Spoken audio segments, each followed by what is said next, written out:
Hello everyone, this is Sakshi Vishnoi. Welcome to Magnet Brains. So students, इस video में हम लोग क्या देखने वाले हैं? इस वीडियो में हमारा जो एग्जाम है CUET, इसका जो डोमेन स्पेसिफिक सब्जेक्ट है that is economics and business economics, इसके सैम्पल पेपर को हम लोग सॉल्व करने वाले हैं. Sample paper is basically a kind of practicing paper जो कि एग्जैक्टली जैसा हमारा एग्जाम का पैटर्न होने वाला है सेम उसी पैटर्न में हम लोग देखते हैं. ये कंप्लीटली एमसीक्यू बेस्ड होगा बिकॉज वी नो कि हमारा ये एग्जाम भी जो है completely objective kind of exam होने वाला है.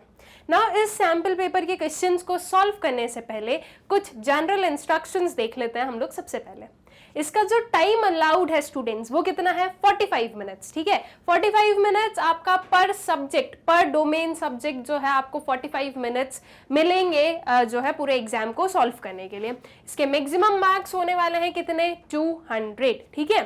Now this paper consists of 50 MCQs. Attempt any 40 out of 50. इसमें 50 क्वेश्चंस होंगे, आपको any 40 अटेम्प्ट करने होंगे. All right, every correct answer पर आपको 5 मार्क्स मिलेंगे और अगर कोई भी इनकरेक्ट ऑप्शन आपने मार्क किया है तो आपका जो है 1 मार्क डिडक्ट होने वाला है. ठीक है, so for every wrong answer there is a negative marking, 1 mark deduct होगा और करेक्ट आंसर के लिए आपको 5 मार्क्स मिलेंगे. Unanswered, marked for review, will be given no mark, that is 0. More than one option is found to be correct, then 5 marks will be awarded to only those who have marked any of the correct option. ठीक है, जो भी unanswered question है और जो marked for review question होंगे उस पर 0 मार्क्स मिलने वाले हैं. अगर कोई क्वेश्चन ऐसा होगा जिसमें एक से ज्यादा जो है आंसर सही है, ऑप्शन सही है, तो अगर आपने एक भी ऑप्शन ऐसा चूज कर दिया जो कि सही है, जैसे कि मान लो एक क्वेश्चन में 2 ऑप्शन सही है, अब उन दोनों में से आपने एक ऑप्शन ऐसा चूज कर दिया जो कि वो भी आपके जो है सही वाले आंसर में से एक है, तो आपको उस पर 5 मार्क्स मिलेंगे. लेकिन अगर आप उसको लीव कर देते हो, उस क्वेश्चन को छोड़ देते हो और बोलते हो कि भाई ये क्वेश्चन में कोई गड़बड़ी थी, तो उस पर आपको कोई मार्क्स नहीं मिलने वाला है. ठीक है, बट अगर आपने एक भी उसका सही ऑप्शन बताया है तो वो आपको जो है उस पर 5 मार्क्स मिल जाएंगे. If all options are found to be correct, then 5 marks will be awarded to all those who have attempted all the questions. ठीक है, अगर सारे ही क्वेश्चन सही है तो हर एक क्वेश्चन पर 5-5 मार्क्स आपको मिल जाएंगे. So calculator, any electronic gadgets are not permitted. Calculator और कोई भी काइंड ऑफ इलेक्ट्रॉनिक गैजेट्स जो है वो परमिटेड नहीं है. ऑल राइट, तो ये कुछ जो है जनरल इंस्ट्रक्शंस हैं जो कि हम लोगों को पता होने चाहिए बिफोर अटेम्प्टिंग दी एग्जाम. अब जो है हम ये 50 MCQs को देख लेंगे. एट प्रेजेंट हम ये सारे क्वेश्चंस को सॉल्व करेंगे, लेकिन जब आप इसका एग्जाम दोगे एक्चुअल में तो आपको ओनली 40 क्वेश्चंस को आंसर करने होंगे. 10 क्वेश्चंस आप उसमें से लीव कर सकते हो. ठीक है, सो 10 क्वेश्चंस आप वो छोड़ोगे जिनमें आपको डाउट है या वो क्वेश्चंस जो कि आप लोगों को नहीं बनते हैं. ऑल राइट, सो सबसे पहले आता है question number 1. Inventory is a dash concept whereas the change in inventory is a dash concept. ठीक है, stock flow, flow stock, stock stock and flow flow. आपको बताना है कि इन्वेंट्री कौन सा कंसेप्ट होता है एंड चेंज इन इन्वेंट्री कौन सा कंसेप्ट होता है. नाउ इन्वेंट्री को हम एक दिन पर फाइंड आउट करते हैं, एक दिन पर मेजर करते हैं या ओवर द पीरियड मेजर करते हैं. इन्वेंट्री समथिंग जिसे हम एक दिन या एक पर्टिकुलर पॉइंट ऑफ टाइम पर जो है मेजर करते हैं. राइट, जैसे कि मैं बोल रही हूं कि एट प्रेजेंट हमारे पास में इन्वेंट्री में 200 यूनिट्स रखे हुए हैं. ठीक है, that means as in stock हमारे पास में 200 यूनिट्स ऑफ गुड्स रखे हैं. So this is what, this is something measured at a particular point of time. ठीक है, तो ये आपका क्या हुआ, ये आपका स्टॉक कंसेप्ट हुआ. इन्वेंट्री क्या हो गया, inventory is your stock concept. And वहीं अगर हम बात करें चेंज इन इन्वेंट्री की, दैट इज आपका ओवर द पीरियड जो है कितना चेंज हुआ है इन्वेंट्री में. ठीक है, चेंज इन इन्वेंट्री आप क्या बताते हो कि स्टार्टिंग ऑफ द ईयर से लेकर एंड ऑफ द ईयर तक आपकी जो इन्वेंट्री है उसमें कितना चेंज हमें देखने को मिला है. इसका जो है कंप्लीट हम फॉर्मूला यूज करते हैं closing stock minus opening stock करके. राइट, दैट मीन्स हमने जो ओपन किया था स्टॉक वो कितना था, जो हम क्लोज कर रहे हैं वो स्टॉक कितना है, दोनों के बीच का डिफरेंस कितना है. सो दैट मीन्स इसे हम ओवर द ईयर क्या करते हैं, मेजर करते हैं. राइट, सो जो आपका चेंज इन इन्वेंट्री है वो कौन सा कंसेप्ट हो गया, वो हो गया आपका flow concept. So that means हमें उस ऑप्शन को चूज करना है जिसमें पहले स्टॉक लिखा हो और बाद में फ्लो लिखा हो। तो अगर हम फर्स्ट वाला आंसर देखें, फर्स्ट वाला ऑप्शन देखें, तो यहाँ पर आपके पास में स्टॉक देन फ्लो गिवन है। तो क्या ये हमारा राइट आंसर होगा? बिल्कुल ये हमारा राइट आंसर होगा। ठीक है, सो बस इस क्वेश्चन में हमें क्या करना था, स्टॉक एंड फ्लो में जो है डिफरेंशिएशन पता होना चाहिए क्या होता है, एंड जो inventory and change in inventory है इसे हमें जो है क्लासिफाई करना था स्टॉक एंड फ्लो में। All right, I guess question clear है। देन चलते हैं नेक्स्ट वाले क्वेश्चन पर। If marginal propensity to save is 0.25 and initial change in investment is 250 crores, then the final change in income would be। क्या given है आपके पास में? गिवन है एमपीएस कितना है? 0.25। जो इनिशियल चेंज इन इन्वेस्टमेंट है दैट इज चेंज इन आई है वो आपके पास में गिवन है 250 करोड़ का, और आपको बताना है final change in income that is change in Y जो है ये आपको बताना होगा। ठीक है, तो अब देख लेते हैं कि कैसे हम इसे फाइंड आउट करने वाले हैं। Now students, change in Y, MPS और चेंज इन इन्वेस्टमेंट कहां से कनेक्टेड है एक दूसरे से? इसके लिए एक कंसेप्ट हम लोगों ने पढ़ा है दैट इज मल्टीप्लायर, जिसे हम डिनोट करते हैं के से, है ना। मल्टीप्लायर क्या होता है? इसकी जो फॉर्मूला है वो क्या होता है? इसे हम फाइंड आउट करते हैं change in Y divided by change in i करके।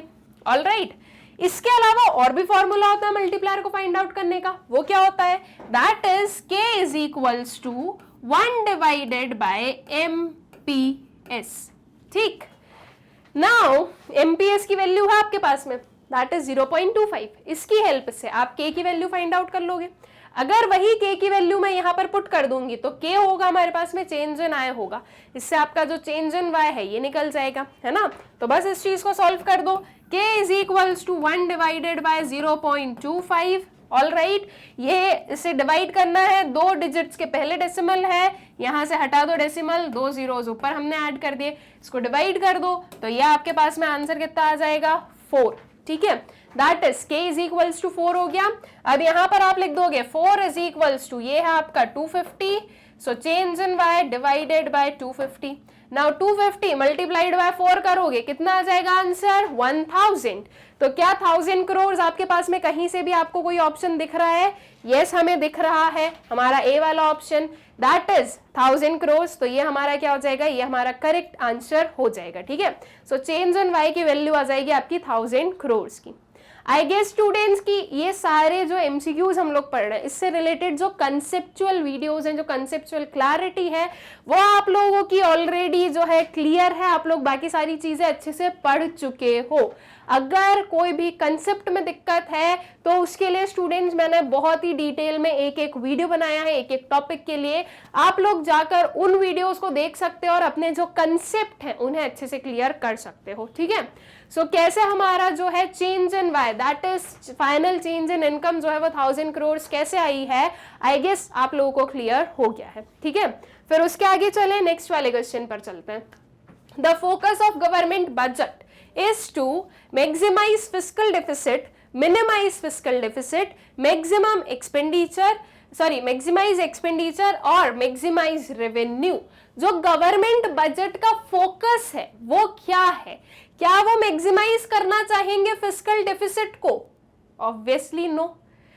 भाई फिस्कल डेफिसिट क्या है? डेफिसिट, यहां पर एक नाम आ गया deficit, that means loss.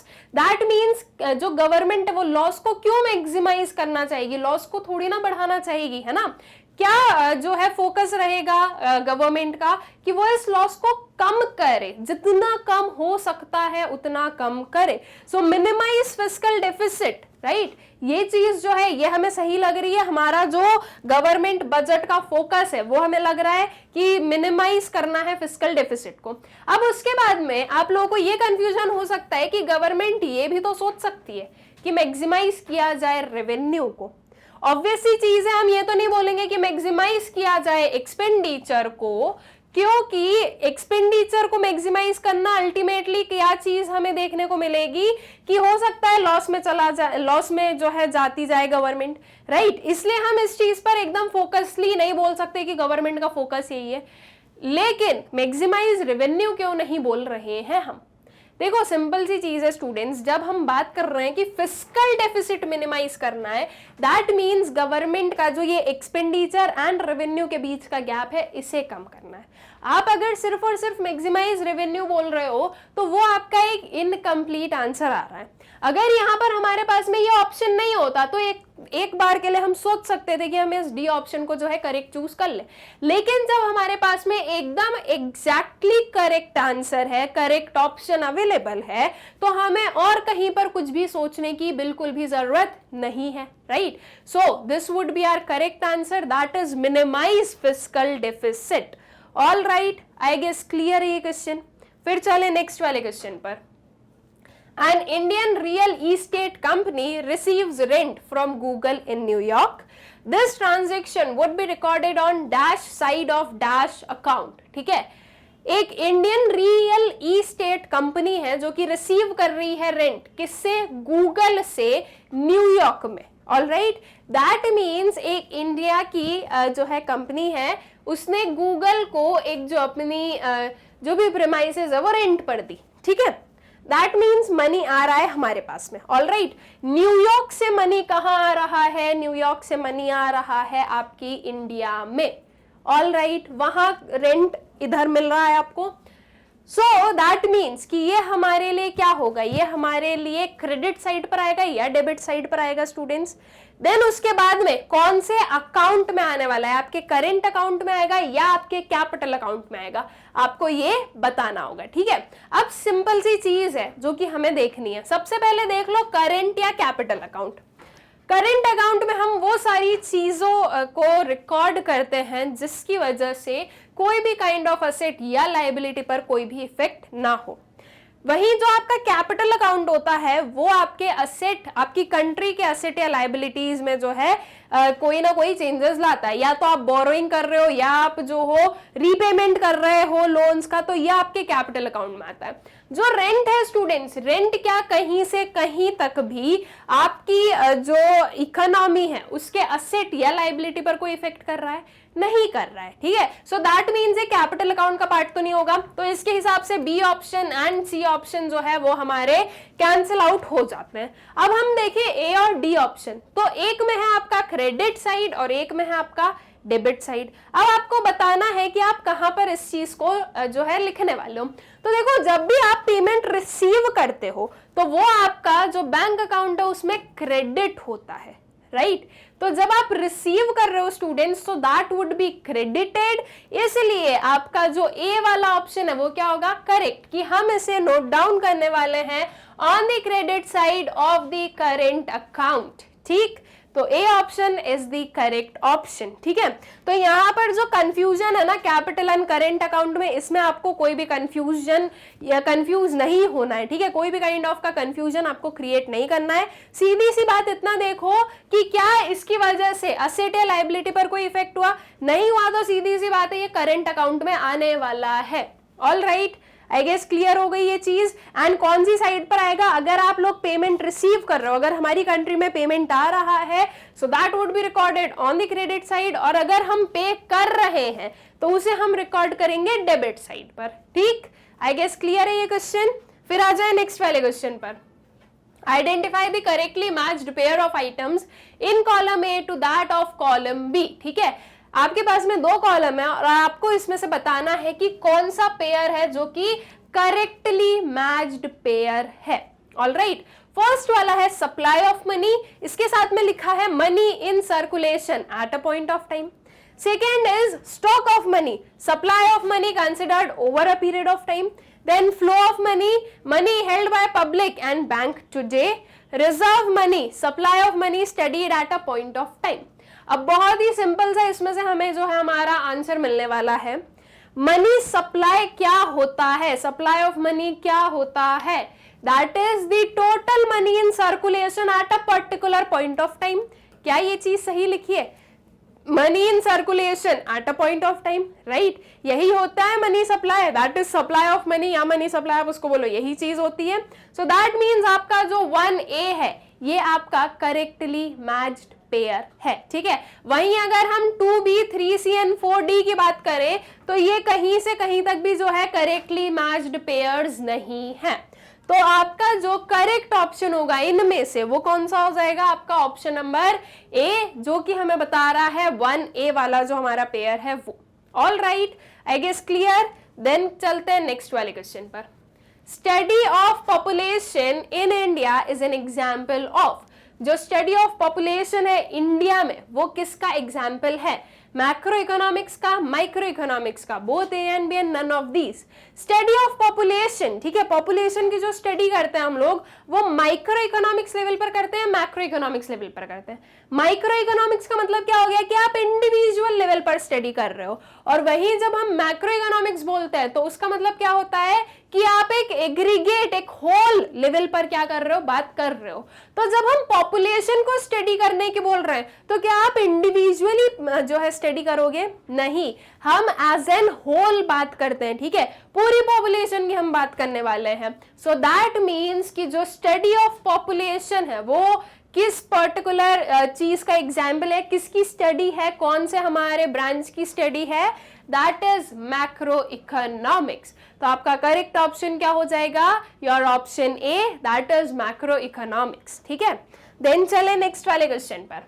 What percentage of India lived in villages at the time of independence, ठीक है, जो भी आपके इंडियन इकोनॉमिक डेवलपमेंट के क्वेश्चन आएंगे students, as I told you, जब आप लोग आपके 12th क्लास के बोर्ड एग्जाम्स दे रहे थे उस टाइम पर भी, और मैं अभी भी आपको वापस बोलूंगी कि जो भी इंडियन इकोनॉमिक डेवलपमेंट के फिगर्स हैं, ईयर्स हैं, ये सारी चीजें आप लोगों को NCERT से ही लेनी है, ठीक है। आपकी जो NCERT बुक है उसमें जो लिखा है वही सही है, ये आपको मानना है, क्योंकि अगर आप अलग अलग रेफरेंस बुक्स, अगर आप गूगल सर्च करोगे तो आपको एक ही पर्टिकुलर चीज की अलग अलग जो है फिगर्स मिलेंगे, देन कंफ्यूजन होता है कि हम किस चीज को सही माने। तो आपको बिल्कुल आंख बंद करके भरोसा करना है आपकी NCERT बुक पर, ठीक है। So, what percentage of India lived in villages at the time of independence? Options are 80%, 70%, 85% और 75%। At the time of independence की बात की जा रही है तो इंडिपेंडेंस के टाइम पर कितने परसेंट पॉपुलेशन जो है वो विलेजेस में रेसाइड करती थी इंडिया की, दैट वाज 85%। तो आपका जो ऑप्शन सी है यह आपका करेक्ट ऑप्शन होगा। Then comes our next question. When was railways introduced in India? India में रेलवेज कब इंट्रोड्यूस किए गए थे? 1907, 1850, 1853 एंड 1921। ये सारे जो ईयर्स है ये अलग अलग चीजों से रिलेटेड है। इनमें से आपको जो है करेक्ट आंसर बताना है कि इंडिया में रेलवेज कब इंट्रोड्यूस किए गए थे। So that was in the year 1850। तो आपका जो ऑप्शन बी है ये आपका करेक्ट ऑप्शन बनता है। 1907 में क्या हुआ था स्टूडेंट्स, ये भी बहुत जो है बहुत ही इंपॉर्टेंट क्वेश्चन मैं बोल सकती हूँ। 1907 में क्या हुआ था, 1907 जो ईयर है उसे हम किस पर्टिकुलर चीज से याद रखते हैं, दैट इज टाटा इंडस्ट्रीज, ठीक है। टिस्को जो है ये इनकॉर्पोरेट हुई थी in the year 1907। All right, then चलें आगे वाले क्वेश्चन पर। If the value of average propensity to save, that is APS is 0.2 and national income is 4,000 crores, then consumption will be, अगर अगर APS जो है वो 0.2 है और नेशनल इनकम आपकी 4,000 है तो आपका कंजम्पशन क्या होगा। अब आप इसे कैसे फाइंड आउट करोगे स्टूडेंट्स, देखो इसके लिए आपके पास में दो ऑप्शंस हैं। सबसे पहले ये वाला कि आप एपीएस की हेल्प से और इनकम की हेल्प से आपकी सेविंग्स निकाल दो और फिर उसके बाद में इनकम माइनस सेविंग करके कंजम्पशन बता दो, या फिर आप एपीएस से एपीसी निकाल दो एंड एपीसी एंड इनकम की हेल्प से कंजम्पशन फाइंड आउट कर लो। दोनों में से कोई भी मेथड आप यूज कर सकते हो, ठीक है। तो देखो अब जो मैं मेथड यूज कर रही हूं वही देख लेते हैं। We know APS plus APC क्या होता है, 1 होता है, राइट। सो दैट मीन्स अगर मुझे एपीसी फाइंड आउट करना है तो मैं क्या कर दूं, APC is equals to 1 minus APS, that is 1 minus 0.2, इसकी वैल्यू आ गई आपकी 0.8, ठीक है। एपीसी की वैल्यू क्या आ गई, 0.8 आ गई। अब हमें पता है एपीसी का एक और फॉर्मूला, दैट इज एपीसी को एक्चुअल में आप कैसे फाइंड आउट करते हो, APC is equals to consumption divided by income किया जाता है। ऑलराइट, तो एपीसी की वैल्यू है हमारे पास में 0.8, कंजम्पशन करना है हमें फाइंड आउट, और इनकम है आपकी 4000, ठीक है। सो नाउ 4000 मल्टीप्लाइड बाय 0.8 ये हमें करना है, बहुत ही इजीली मल्टीप्लाई हो जाएगा। 4000 इंटू 8 करेंगे तो क्या होगा, ये 32,000 आएगा। एक डेसिमल लगाना है हमें, एक डिजिट के पहले डेसिमल, यहाँ पर डेसिमल लगा दो, दैट इज ये कितना हो जाएगा 3200 जो है ये आ जाएगी आपकी कंजम्पशन की वैल्यू, दैट इज 3200 करोड़, जो कि हमारा ऑप्शन नंबर बी है, ये हमारा जो है करेक्ट ऑप्शन बन जाएगा, ठीक है। आई गेस क्लियर हो गया आप लोगों को कैसे जो है हम लोगों ने कंजम्पशन फाइंड आउट किया है with the given APS and national income, ठीक। सो आई गेस क्वेश्चन क्लियर है, एकदम इजी सा क्वेश्चन था। Then comes our next question, who is considered to be the architect of Indian planning? Indian planning के architect किन्हें माना जाता है, William Digby, PC Mahalanobis, Dadabhai Naoroji and RC Desai. बहुत ही सिंपल है जो है इसका आंसर होने वाला है, बहुत ही क्लियरली आपकी एनसीईआरटी बुक में ये चीज गिवन है एक बॉक्स में, that is dash dash dash the architect of Indian planning. किसका नेम है वो हमें यहाँ पर बताना है, that is your correct option क्या होगा, your option B, P C Mahalanobis, ठीक है। इन्हें माना जाता है, इन्हें कंसिडर किया जाता है as an architect of Indian planning. All right, so I guess ये क्वेश्चन जो है ये भी आप लोगों को अच्छे से क्लियर हो गया है। फिर चलते हैं नेक्स्ट वाले क्वेश्चन पर। Identify the correctly matched pair in column A to that of column B, ठीक है। फिर से हमें वही बताना है जो अभी इसके पहले जो एक हमने देखा था कि करेक्टली मैच्ड पेयर हमें देखना होगा। कॉलम ए में है आपके पास में एक्साइज ड्यूटी, एंड वहीं कॉलम बी में क्या है आपके पास में capital receipts, income tax, direct tax, earning from PSUs, indirect tax and old age pension, non tax revenue receipts. Now students, excise duty क्या ये कैपिटल रिसीट है? नहीं, this is a form of tax जो कि आपके कोई asset liabilities में जो है उसमें कोई भी काइंड ऑफ इफेक्ट नहीं करता है, ठीक है। तो ये कैपिटल आने से ये चीज क्या हो जाएगी, this is wrong. Then income tax is a direct tax, क्या इनकम टैक्स डायरेक्ट टैक्स होता है? यस, बिल्कुल। उसके बाद में earning from PSU is the indirect tax, earning from PSU this is not a tax, ठीक है। ये जो है गवर्नमेंट अर्न कर रही है उनकी जो भी अंडरटेकिंग्स है उससे, तो that is a kind of revenue and that is a kind of receipt जो कि टैक्स का फॉर्म नहीं है, ठीक है। This is a non tax revenue, तो इसलिए ये चीज भी क्या है, गलत है। Old age pension is non tax revenue receipt, पहली चीज तो ओल्ड एज पेंशन मतलब कि गवर्नमेंट पे कर रही है, ले नहीं रही है, ठीक है। पेंशन गवर्नमेंट देती है तो गवर्नमेंट के लिए एक एक्सपेंडिचर है, रिसीट है ही नहीं, ठीक है। सो दैट मीन्स ये भी क्या है, ये भी आपका रॉन्ग पेयर है। तो आपका करेक्ट पेयर कौन सा है? आपका करेक्ट पेयर हो गया 2B, that is income tax and direct tax, ठीक है। तो आपका करेक्ट आंसर क्या होगा? आपका करेक्ट आंसर होगा your option B, that is 2B, ठीक। एकदम क्लियर जो है, एकदम क्लियर क्वेश्चन था, एकदम जो है इजी सा क्वेश्चन था जो कि आई गेस क्लियर हो गया आप लोगों को। Then comes to the next question, schedule B of IPR 1956 includes, जो शेड्यूल बी है किसका?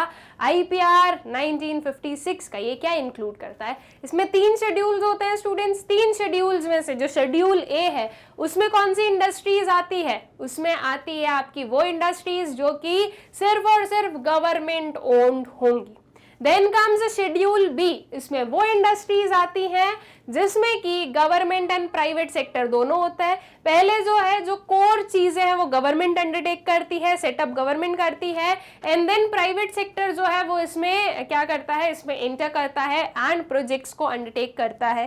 दैट मीन्स शेड्यूल बी में गवर्नमेंट एंड प्राइवेट सेक्टर दोनों होते हैं, एंड शेड्यूल सी है इसका, उसमें क्या होता है, शेड्यूल सी में सिर्फ और सिर्फ जो प्राइवेट सेक्टर ओन्ड कंपनीज हैं वो आती है। तो इस वजह से 3 शेड्यूल्स है ऑफ योर IPR 1956। इसमें से शेड्यूल बी में क्या इंक्लूडेड है हमें ये बताना है। ए ऑप्शन है those industries which are reserved for public sector, ये तो शेड्यूल ए का बात हो गई, ठीक है। Then those industries which are open for both public and private sector, ऐसा ही कुछ हमें पता है शेड्यूल बी का भी। तो ये जो क्वेश्चन है, ये जो ऑप्शन है ये करेक्ट हो सकता है। Then C is residual industries, बची हुई इंडस्ट्रीज, बची हुई जो इंडस्ट्रीज होती है वो तो आपके शेड्यूल सी का पार्ट हो जाती है। डी है आपका industries in which only small scale industries can enter. अब ऐसा जो है, ऐसा कोई शेड्यूल नहीं बनाया जो है आपके इस पर्टिकुलर रिफॉर्म के अंदर जिसमें कि सिर्फ एक ऐसा शेड्यूल हो जिसमें सिर्फ और सिर्फ स्मॉल स्केल इंडस्ट्रीज हो। तो ये तो बिल्कुल ही क्या है, बिल्कुल ही रॉन्ग ऑप्शन है आपका। So what is your correct option? Option B, that is those industries which are open for both public and private sectors. ठीक, क्लियर हो गया ये क्वेश्चन। फिर आ जाओ नेक्स्ट क्वेश्चन पर।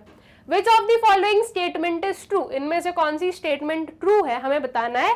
यहाँ पर 2 ऑप्शंस ही हैं, 2 ऑप्शंस नेक्स्ट वाली स्लाइड पर है, हम लोग अभी देख लेंगे। Underemployment equilibrium refers to the situation when people who are able and willing to work at the prevailing wage rate get employment। ठीक है, देखो क्या दिया है इस वाली स्टेटमेंट में कि जो अंडर एम्प्लॉयमेंट है, अंडर एम्प्लॉयमेंट इक्विलिब्रियम जो है वो एक ऐसी सिचुएशन होती है जिसमें कि वो सारे लोग जो कि एबल है और विलिंग है काम करने के लिए, उन्हें काम मिल रहा है, दे आर एम्प्लॉयड। अब अगर मैं बात करूं अंडर एम्प्लॉयमेंट की, तो क्या इसमें सभी लोग एम्प्लॉयड हैं? नहीं, इसमें जो है आप लोगों को अंडर एम्प्लॉयमेंट वाली कंडीशन में आप लोगों को इनवॉलेंट्री अनएम्प्लॉयमेंट देखने को मिलता है, राइट। सो दैट मीन्स कि वो सभी लोग जिसे काम चाहिए, जो कि एबल है, जो कि विलिंग है, उन्हें सभी को काम नहीं मिलता है, they all are not employed. So that means ये वाला ऑप्शन आपका रॉन्ग ऑप्शन है, ठीक है। दैट मीन्स रॉन्ग स्टेटमेंट है ये, हमें ट्रू स्टेटमेंट बतानी है। अब बी पर आते हैं। Underemployment equilibrium refers to a situation when people who are not able but are willing to work at the prevailing wage rate do not get employment. Who are not able, ठीक है। जब हम बात करते हैं एम्प्लॉयमेंट की तो 2 चीजें बहुत ही स्पेसिफिकली हमारे सामने रहती है, दैट इज जो पर्सन है वो एबल भी होना चाहिए और विलिंग भी होना चाहिए, दोनों चीजें कंपल्सरी होनी चाहिए।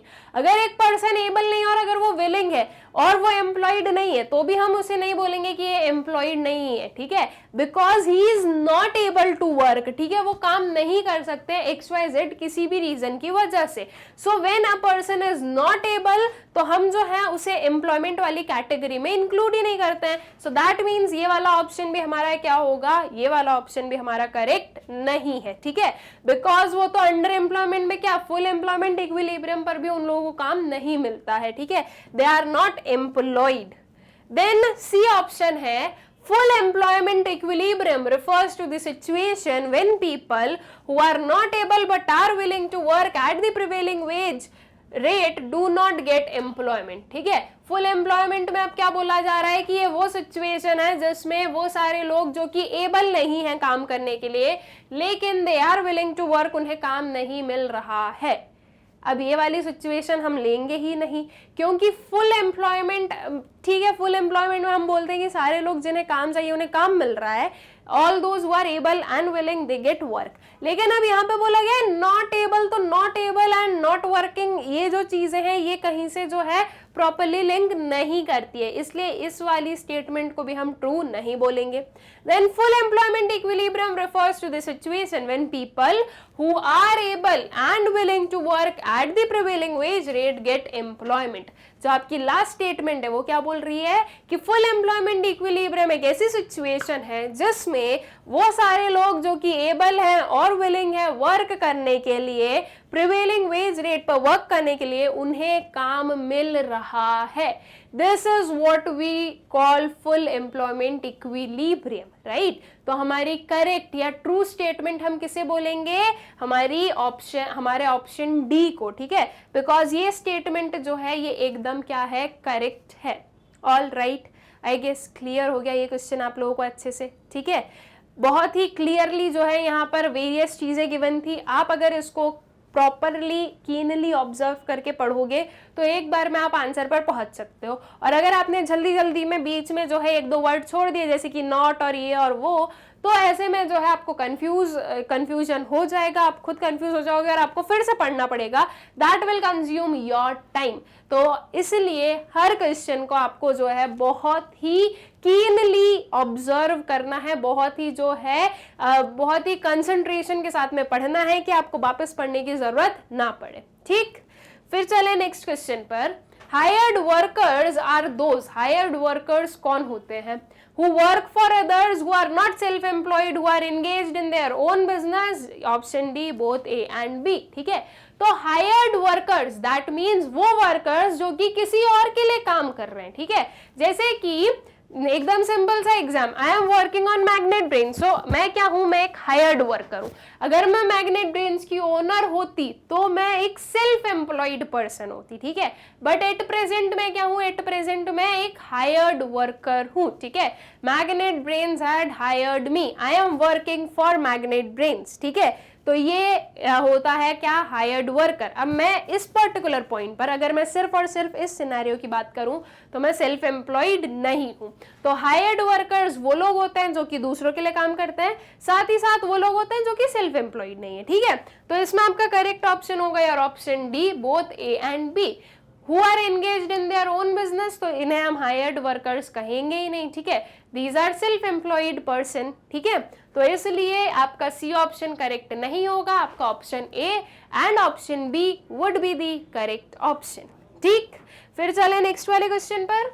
GDP is not an appropriate indicator of welfare because of, जो जीडीपी है वो एक अप्रोप्रिएट इंडिकेटर नहीं है वेलफेयर का, किन रीजंस की वजह से। जो हम बोलते हैं कि GDP has some limitations to be treated as an index of welfare, तो उसके पीछे के क्या रीजन है, externalities, composition of GDP and distribution of GDP, option C non-monetary transactions and option D all of the above।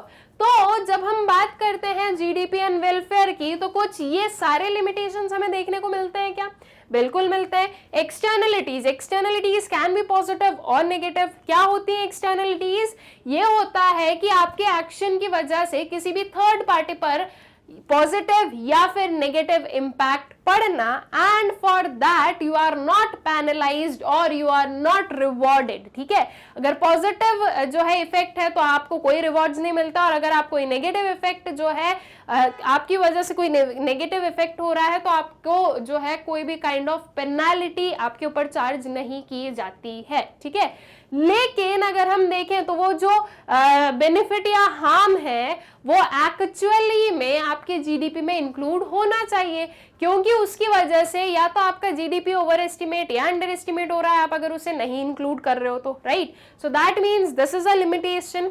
Then comes composition of GDP and distribution of GDP. GDP का composition, that means GDP का जो various contribution है वो कौन से sector से कितना आ रहा है, एंड देन डिस्ट्रीब्यूट आप कितना कर रहे हो जीडीपी को, ठीक है। दैट मीन्स वो जो इनकम है वो पर सेक्टर कितने कितनी डिस्ट्रीब्यूट हो रही है, इन दोनों में डिफरेंस होना। जैसे कि जो मेजॉरिटी पॉपुलेशन है वो प्राइमरी सेक्टर में जो है वर्क करती है, बट स्टिल हम देखते हैं कि प्राइमरी सेक्टर से सबसे कम कंट्रीब्यूशन जीडीपी में होता है। अब जीडीपी हमें इंक्रीजिंग दिख रहा है, लेकिन उस इंक्रीजिंग जीडीपी की वजह से जो प्राइमरी सेक्टर वाले लोग हैं उन पर तो कोई इफेक्ट नहीं हुआ ना इसका। सो दैट मीन्स व्हाट कि डिस्ट्रीब्यूशन अलग है जीडीपी का और उसका कंपोजिशन अलग है, तो बिकॉज इन दोनों में डिफरेंस है तो ये भी एक लिमिटेशन बनता है welfare as an index of welfare treat करने के पीछे का, ठीक है। देन नॉन मॉनेटरी ट्रांजेक्शंस, जो नॉन मॉनेटरी ट्रांजेक्शंस होते हैं जो कि बहुत एसेंशियल ट्रांजेक्शंस भी होते हैं, ये इंक्लूड नहीं होते हैं जीडीपी में, तो ये भी एक लिमिटेशन है बिकॉज जब ये इंक्लूड नहीं हो रहे हैं तो जो जीडीपी है वो अंडर एस्टिमेट किया जा रहा है, ठीक है। सो ये भी क्या बनते हैं, ये भी लिमिटेशंस बनते हैं। तो दैट मीन्स कि इसका जो करेक्ट आंसर है वो क्या होगा, your option D, that is all of the above, because ये सारे ही क्या है, ये सारे ही इंडिकेटर्स बताते हैं कि जीडीपी को आप as an index of welfare treat नहीं कर सकते हो। All right, I guess clear हो गया ये क्वेश्चन। फिर आगे चले नेक्स्ट वाले क्वेश्चन पर। Identify the correctly matched pair in column A to that of column B, ठीक है। करेक्टली मैच्ड पेयर को जो है हमें आइडेंटिफाई करना है। फर्स्ट है आपके पास में import of petroleum from Iran, आपका ऑप्शन बी है debit side of current account. Then 2 है आपके पास में BPO services provided by India to USA, credit side of capital account.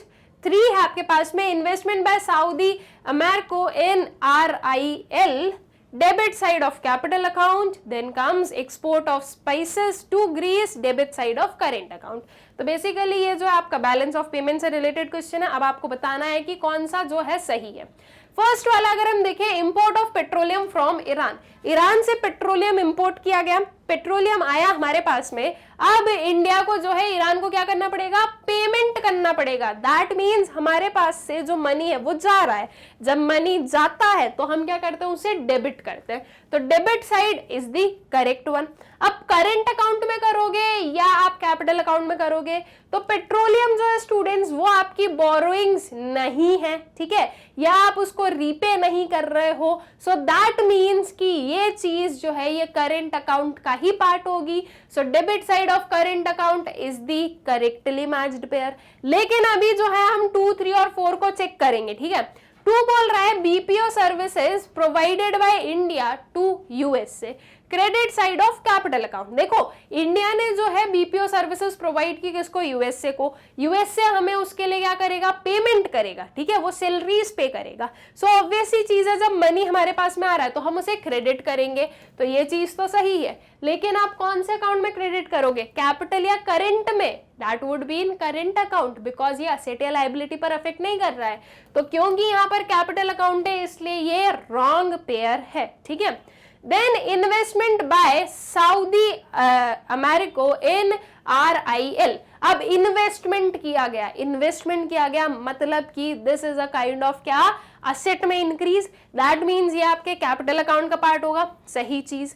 लेकिन यहां पर डेबिट है, सऊदी अमेरिको जो है वो आपकी रिलायंस इंडस्ट्रीज में क्या कर रही है, इन्वेस्टमेंट कर रही है, दैट मीन्स मनी जो है वो इंडिया में आया है, गया नहीं है। और जब मनी आता है तो हम उसे क्रेडिट साइड पर लिखते हैं, यहाँ पर क्या लिखा है, डेबिट साइड, तो ये भी हो जाएगा आपका wrong. Then export of spices to Greece, export की गई स्पाइसेस ग्रीस को, हमने स्पाइसेस ग्रीस को दी, ग्रीस हमें उसका पेमेंट करेगा, पेमेंट आएगा तो वो क्रेडिट साइड पे लिखेंगे, यहाँ पर क्या लिखा है, डेबिट साइड, तो डेबिट साइड पर ये चीज नहीं आने वाली है। करेंट अकाउंट में तो आएगी लेकिन क्रेडिट साइड पर आएगी, ठीक है, इसलिए आपका 4D जो है ये भी रॉन्ग है। तो आपका करेक्टली मैच्ड पेयर कौन सा है, 1A, that is import of petroleum from Iran, that would be listed on debit side of the current account, ठीक है। तो इसका आंसर जो है आपका करेक्ट वाला क्या हो जाएगा, your option A, that is 1A, ठीक। I guess clear question. फिर चले नेक्स्ट वाले क्वेश्चन पर, फिर से जो है एक हमारे पास में वही मैच वाला आया है, देखते हैं क्या चीजें गिवन है। Identify the correctly matched pair of items in column A to that of column B. Money supply, total stock in circulation, money creation, function of central bank, money stock, function of commercial bank, and money demand, money in the banks, ठीक है। तो अब इसमें से आपको बताना है what is the correctly matched pair। Money supply क्या होता है, टोटल स्टॉक होता है, total stock of money in circulation, ठीक है, यही चीज हम बताते हैं ना। So your option A is the correct one, that is 1A। यहाँ पर दूसरा ऑप्शन करेक्ट क्यों नहीं है? मनी क्रिएशन किसका काम है स्टूडेंट्स? मनी क्रिएशन काम होता है कमर्शियल बैंक का। कमर्शियल बैंक जो है वो मनी को क्रिएट करती है, उसके पास जो डिपॉजिट आते हैं उन्हें लेंड कर कर इंटरेस्ट अर्न कर कर उस मनी को मल्टीपल टाइम्स में क्रिएट करती है। सेंट्रल बैंक का फंक्शन क्या होता है? मनी को कंट्रोल करना, कंट्रोलर ऑफ मनी होती है सेंट्रल बैंक, ठीक है। तो इसलिए आपका 2B सही नहीं है। ये मनी स्टॉक जो है ये तो कुछ भी दिया हुआ है, इसलिए ये भी गलत है। And money demand, money in banks, ये चीज भी कहीं से कहीं तक लिंक नहीं है। तो आपका correct that is money supply क्या होता है? Total stock of money in circulation, ठीक है। स्टॉक है दैट मीन्स हम पर्टिकुलर पॉइंट ऑफ टाइम की बात कर रहे हैं, तो एक पर्टिकुलर पॉइंट ऑफ टाइम पर पूरा जो है कितना मनी सर्कुलेट हो रहा है इकोनॉमी में, that is what we call money supply. तो आपका जो ऑप्शन ए है that is 1A, this is the correct option, ठीक है। फिर आ जाए नेक्स्ट क्वेश्चन पर। When the demand of a commodity is inelastic, एक डिमांड किसी भी कमोडिटी की inelastic कब होती है? inelastic होना इसका मतलब क्या कि अगर प्राइस में चेंज हो भी रहा है तो भी डिमांड में चेंज नहीं हो रहा। अगर प्राइस इंक्रीज हो रही है तो भी डिमांड आप कम नहीं कर रहे हो किसी कमोडिटी की, और अगर प्राइस डिक्रीज हो रही है तो भी आप जो डिमांड नहीं बढ़ा रहे हो। That means with change in price there is very minimal और no change in the demand, इसे हम इनइलास्टिक कहते हैं। तो कब एक कमोडिटी की डिमांड इनइलास्टिक होगी? ऑप्शंस हैं, कमोडिटी हैज वेरियस यूजेस। अगर एक कमोडिटी के वेरियस यूजेस होंगे तो क्या उसकी डिमांड इनइलास्टिक होगी? Not at all. अब जैसे कि मान लो फॉर एग्जांपल एक कोई भी कमोडिटी है, लेट्स से मिल्क, ठीक है, इसके वेरियस यूजेस हैं, तो जब भी इसकी प्राइस कम होगी स्टूडेंट्स तो इसकी डिमांड इंक्रीज होनी ही है। क्यों? क्योंकि इसके वेरियस यूजेस हैं, तो जब इसके प्राइसेस हाई थे तो जो भी लोग थे, जो भी कस्टमर्स थे, वो सिर्फ और सिर्फ इसका जो बेसिक जो मेन यूज है उसके लिए मिल्क को यूज कर रहे थे। लेकिन जब प्राइस कम हुआ सो दे थॉट कि क्या किया जाए, अब जो है जो वेरियस यूजेस है, जो वेरियस चीजें हैं वो बना लेते हैं इससे, तो इसकी डिमांड बढ़नी है, ठीक है। दैट मीन्स कि जो ऐसे कमोडिटी जिनके बहुत सारे यूजेस होते हैं तो उनकी डिमांड कैसी होती है? उनकी डिमांड इलास्टिक होती है, ठीक है। तो आपका ए ऑप्शन सही नहीं हो सकता। Then demand remains constant with variable price, variable price के साथ में डिमांड कांस्टेंट रहना। अब ये जो है ये आपका बता रहा है कि आप कि इनइलास्टिक का मतलब क्या हो गया, ठीक है।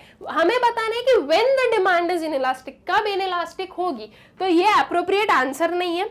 Commodity has few uses and D option is commodity has no uses at all. अब देखो अगर डी ऑप्शन पर मैं चाहूं कि commodity has no uses at all, तो अगर उसके कोई यूज ही नहीं है तो उसकी डिमांड ही क्यों होगी? डिमांड होनी ही नहीं है फिर क्या इलास्टिक और इनइलास्टिक? जब डिमांड ही नहीं होनी है तो इलास्टिक इनइलास्टिक की बात ही नहीं आती। इसलिए डी ऑप्शन जो है वो इलॉजिकल साउंड कर रहा है, that's why it's not the correct answer. और C option that is few uses होना इज द करेक्ट ऑप्शन, कि अगर एक कमोडिटी के खुद के कम ही यूजेस हैं, फ्यू यूजेस हैं, तो उसकी प्राइस के ज्यादा चेंज होने से उसमें उसकी जो डिमांड है वो बहुत ज्यादा चेंज नहीं होने वाली है, क्योंकि ऑलरेडी उसके फ्यू यूजेस हैं। तो जब प्राइसेस अगर हाई होंगे तो भी उसके जो है जो भी यूज है उसमें काम लिया जा रहा था, और अगर प्राइस कम होता है तो भी कोई फर्क ज्यादा पड़ता नहीं है क्योंकि उसका इतना यूज ही नहीं है, ठीक है। तो इसलिए आपका जो ऑप्शन सी है that is commodity has few uses, ये आपका करेक्ट ऑप्शन बनता है, ठीक है। फिर आ जाओ नेक्स्ट क्वेश्चन पर। A situation wherein although the worker is willing to work and he has the necessary ability to work, yet he does not get work is known as disguised unemployment, frictional unemployment, open unemployment and under employment, ठीक है। तो एक ऐसी situation जहां पर एक worker जो है वो विलिंग भी है काम करने के लिए और उसके पास में सारी नेसेसरी एबिलिटीज भी है काम करने के लिए, येट उसे वर्क नहीं मिल रहा है। तो इस पर्टिकुलर सिचुएशन को हम क्या कहते हैं? What would be the correct option? बहुत ही इजी क्वेश्चन है, आपका option C would be the correct, that is open unemployment, ठीक है। सीधी सीधी हमें दिख रही है कि ये अनएम्प्लॉयमेंट है हमारी इकोनॉमी की। डिस्गाइज्ड क्या होता है? डिस्गाइज्ड का मतलब है कि जरूरत से ज्यादा लोग एक किसी काम में जो है लगे हुए हैं, ठीक है, उसे हम डिस्गाइज्ड अनएम्प्लॉयमेंट कहते हैं। फ्रिक्शनल अनएम्प्लॉयमेंट एक टेम्पररी अनएम्प्लॉयमेंट होती है, ऑलराइट, एक जॉब को छोड़ा दूसरी जॉब में जा रहे हो, बीच का time period you are unemployed, that is the frictional unemployment. लेकिन ये जो सिचुएशन है कि एक पर्सन चाह रहा है काम करना, he is also able to work, लेकिन उसे जो है काम नहीं मिल रहा है, ही इज नॉट एम्प्लॉयड, उसे हम कहते हैं ओपन अनएम्प्लॉयमेंट, ठीक है। तो आपका option C is the correct option. फिर आ जाओ नेक्स्ट वाले क्वेश्चन पर। Smoke emitted by chemical factory and causing air pollution is an example of positive externalities, negative externalities, either A और B, neither A nor B। बहुत easy question है। जो smoke emit हो रही है केमिकल फैक्ट्री से और उसकी वजह से जो पोल्यूशन क्रिएट हो रहा है, वो पॉजिटिव है या नेगेटिव इफेक्ट है? एकदम क्लियर है, that is the negative effect, because हमारा जो एनवायरमेंट है वो पोल्यूट हो रहा है, राइट, हम उस पोल्यूटेड एयर को ब्रीथ कर रहे हैं, सारे जो रिसोर्सेज है उनमें वही पोल्यूटेड एयर जो है वो यूज हो रही है, so that means this is the negative effect. So correct answer क्या होगा आपका? Negative externality. किसी भी सेंस में वो पॉजिटिव एक्सटर्नलिटी हो ही नहीं सकती है, राइट। तो आपका करेक्ट ऑप्शन क्या हो गया? Your option B. फिर चलते हैं नेक्स्ट क्वेश्चन पर। Which of the following is a direct tax? Corporation tax, entertainment tax, excise duty and service tax। Direct tax क्या होता है स्टूडेंट्स? डायरेक्ट टैक्स उस टैक्स को हम बोलते हैं जो कि अगर आपके ऊपर चार्ज किया गया तो आप ही उसे पे करने वाले हो, आप उसका जो बर्डन है वो और किसी पर शिफ्ट नहीं करोगे। सबसे बेस्ट एग्जाम्पल इसको समझने के लिए क्या होता है? Income tax. इनकम टैक्स, मेरी इनकम पर टैक्स जो चार्ज किया गया है, जो मुझे पे करना है वो मुझे ही पे करना है, मैं इसका बर्डन और किसी पर नहीं डाल सकती हूँ। लेकिन जो भी प्रोडक्शन से रिलेटेड टैक्सेस होते हैं उनका बर्डन जो है नेक्स्ट पर्सन पर क्या किया जाता है? शिफ्ट ऑन किया जाता है। जैसे कि प्रोडक्शन हुआ, उस पर कोई जो है एक्साइज ड्यूटी लगाई गई, तो वो जो एक्साइज ड्यूटी है वो एक्चुअल में जो एक इंडस्ट्री है, जो एक फर्म है, वो पे नहीं करेगी, जो अल्टीमेट कंज्यूमर है वो पे करता है। जो एमआरपी हम लोग पे करते हैं उसमें सारे टैक्सेस, सारे जो various kind of cost incur किए गए वो सब कुछ इंक्लूडेड होता है। तो इनडायरेक्ट टैक्स वो टैक्स होता है जिसका बर्डन आप किसी और पर जो है ट्रांसफर या शिफ्ट कर सकते हो। एंड डायरेक्ट टैक्स क्या होता है? जिसका बर्डन किसी और पर शिफ्ट नहीं किया जा सकता। तो क्या सर्विस टैक्स डायरेक्ट टैक्स का पार्ट होगी? Not at all. Excise duty भी नहीं होगी, एंटरटेनमेंट टैक्स भी नहीं होगा, क्योंकि ये सारी चीजें जो है ये इनका जो बर्डन है वो नेक्स्ट पर्सन पर शिफ्ट किया जाता है। लेकिन कॉर्पोरेशन टैक्स, कॉर्पोरेशन टैक्स जिस पर्टिकुलर बिजनेस को टैक्स पे करना है वो उसी को पे करना है, उसका जो बर्डन है, उसका जो पूरा कॉस्ट है वो आप और किसी पर जो है शिफ्ट नहीं कर सकते हो। तो जो डायरेक्ट टैक्स हम बोलेंगे तो इसका करेक्ट आंसर क्या आएगा? Correct answer would be your option A, that is corporation tax. ठीक, फिर आता है नेक्स्ट क्वेश्चन पर। Which of the following statement is और are correct? ₹1 note is issued by RBI, coins are issued by the government of India, both statements are true and both statements are false। ठीक है, तो ₹1 note कौन issue करता है? यहाँ पर लिखा गया है कि ₹1 नोट जो है वो इशू किया जाता है बाय RBI, लेकिन क्या एक्चुअली में RBI जो है वो ₹1 नोट को इशू करती है? नो, ये काम किसका है? ये ministry of finance, that is somewhere हम यही बोलेंगे कि गवर्नमेंट जो है वो इशू करती है, राइट। सो दैट मीन्स आपका ऑप्शन ए तो क्या हो जाता है? गलत हो जाता है। जब ये ऑप्शन गलत है तो सीधा सीधा आपका ऑप्शन सी भी गलत होता है, that is both statements are true, क्योंकि हमने देख लिया कि ए स्टेटमेंट ट्रू नहीं है। फिर आते हैं बी वाली स्टेटमेंट पर। Coins are issued by the government of India, जो कॉइन्स है वो इशू किए जाते हैं गवर्नमेंट ऑफ इंडिया के थ्रू। क्या ये चीज सही है? यस, एब्सोल्युटली राइट, ये चीज जो है ये राइट है। जो कॉइन्स एंड ₹1 नोट है वो कौन इशू करता है? मिनिस्ट्री ऑफ फाइनेंस करती है, राइट, मतलब कि वो है गवर्नमेंट का ही पार्ट। तो कॉइन्स जो है वो ministry of finance, that is जो गवर्नमेंट ऑफ इंडिया, वही इशू करती है। तो आपकी करेक्ट स्टेटमेंट कौन सी हुई? Your option B is the correct statement. ठीक, बहुत ही इजी सा क्वेश्चन था। उसके बाद में आते हैं नेक्स्ट क्वेश्चन पर। Which of the following is not a central problem of an economy? इनमें से कौन सी प्रॉब्लम है जो कि सेंट्रल प्रॉब्लम ऑफ इकोनॉमी नहीं है? What are the central problems of economy? ऐसी प्रॉब्लम्स जिनके आजू बाजू, जिनको सराउंड करके बाकी सारी प्रॉब्लम्स अराइज होती हैं, राइट? हमने पढ़ी है अपनी 11th माइक्रो इकोनॉमिक्स में कि 3 सेंट्रल प्रॉब्लम्स होती हैं। कौन कौन सी 3 सेंट्रल प्रॉब्लम्स होती है? What to produce, how to produce and for whom to produce. क्या आप प्रोड्यूस करने वाले हो, कैसे आप प्रोड्यूस करने वाले हो, और किसके लिए आप प्रोड्यूस करने वाले हो। जो व्हाट टू प्रोड्यूस है उसमें हम 2 क्वेश्चंस के आंसर देते हैं, आप क्या प्रोड्यूस कर रहे हो और कितनी क्वांटिटी में प्रोड्यूस कर रहे हो, ठीक है। सो व्हाट टू प्रोड्यूस जो है उसके अंदर 2 क्या आ जाते हैं, सॉरी 2 सब सेक्शंस आ जाते हैं, दैट व्हाट टू प्रोड्यूस, क्या प्रोड्यूस करना है, what type of good to produce, and what would be the quantity to be produced, ठीक है। सो ये 3 जो है ये हमारी सेंट्रल प्रॉब्लम्स होती है। इनके अलावा अगर यहाँ पर कोई भी प्रॉब्लम लिखी है तो वो हमारी सेंट्रल प्रॉब्लम नहीं है, और वही हमसे बोला गया है कि इसमें से कौन सा ऑप्शन है जो कि central problem of the economy नहीं है। First is why to produce. Why to produce कुछ होता है क्या? नहीं होता। वाई टू प्रोड्यूस जैसे क्वेश्चन को हम आंसर नहीं करते हैं जब हम सेंट्रल प्रॉब्लम्स की बात कर रहे हैं तब, ठीक है। Then what, how and for whom to produce, ये तीनों तो हमारी सेंट्रल प्रॉब्लम्स ही हैं। तो आपका करेक्ट ऑप्शन क्या होगा? Your option A, that is why to produce, ठीक। फिर उसके बाद में आ जाओ नेक्स्ट क्वेश्चन पर। जीबीडी स्टैंड्स फॉर, जीबीडी का फुल फॉर्म क्या है? Global board of director, global board of demand, global burden of diseases, and D option is none of these. So GBD का full form क्या हो जाएगा? Your option C, that is global burden of diseases. आपका जो ये GBD है students, ये क्या सिग्निफाई करता है? जो ग्लोबल बर्डन ऑफ डिजीजेज है वो ये बताता है कि किसी भी मेजर डिजीज की वजह से, किसी भी काइंड ऑफ डिजीज की वजह से कितने लोगों की डेथ हो रही है, ठीक है। That means apart from natural death, जो डिजीजेस हैं उनकी वजह से कितने लोगों की डेथ हो रही है, ये बताता है ग्लोबल बर्डन ऑफ डिजीजेस। ये एक काइंड ऑफ क्या है? हमारा हेल्थ इंडिकेटर है। ये शो करता है कि आपकी कंट्री का हेल्थ इंफ्रास्ट्रक्चर, हेल्थ स्टेटस कैसा है, क्योंकि जितने ज्यादा लोगों की death because of any diseases हो रही है, दैट मीन्स कि या तो हेल्थ अवेयरनेस नहीं है, लिटरेसी नहीं है प्रॉपर लोगों में, फैसिलिटीज नहीं है कि उन डिजीजेस को क्योर किया जा सके। सो ये सारी चीजें जो है ये हेल्थ इंडिकेट करती है, हेल्थ स्टेटस इंडिकेट करती है कंट्री का। All right, so I guess clear है ग्लोबल बर्डन ऑफ डिजीजेस क्या है, ठीक।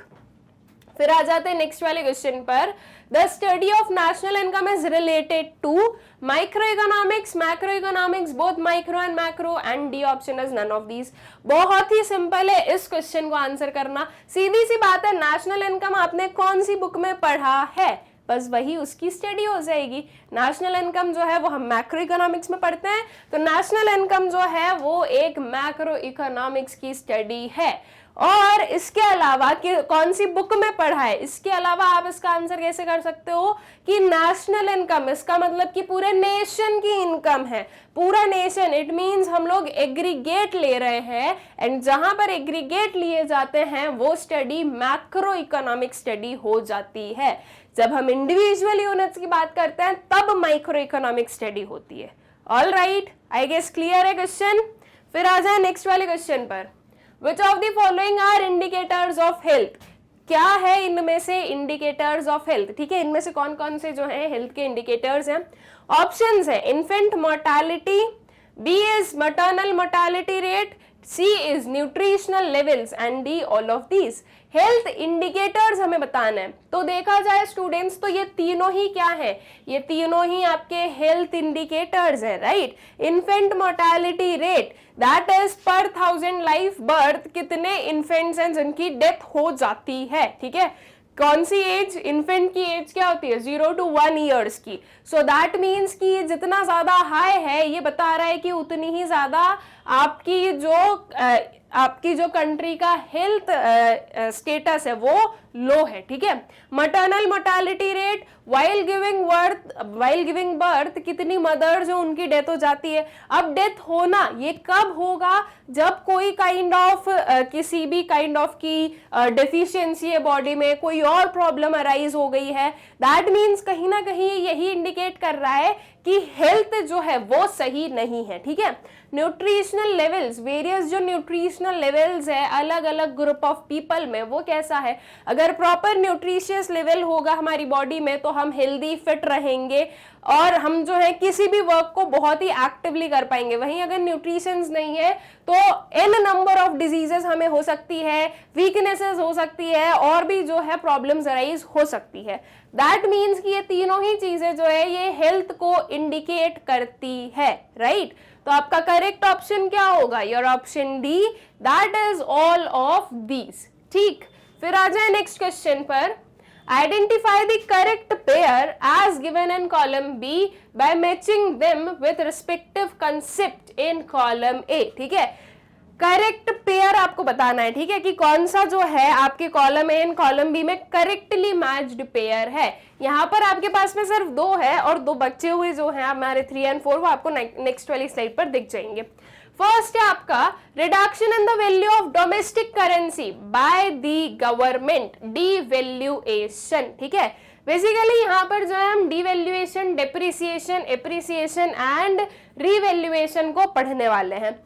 देन बी है आपका reduction in the value of domestic currency through market forces, appreciation. देखो क्या लिखा है, रिडक्शन, रिडक्शन हुआ है तो क्या ये एप्रिसिएशन होगा। सबसे मेन जो बात है वो यहीं पर ही देख लेते हैं, फर्स्ट वर्ड से ही देख लेते हैं।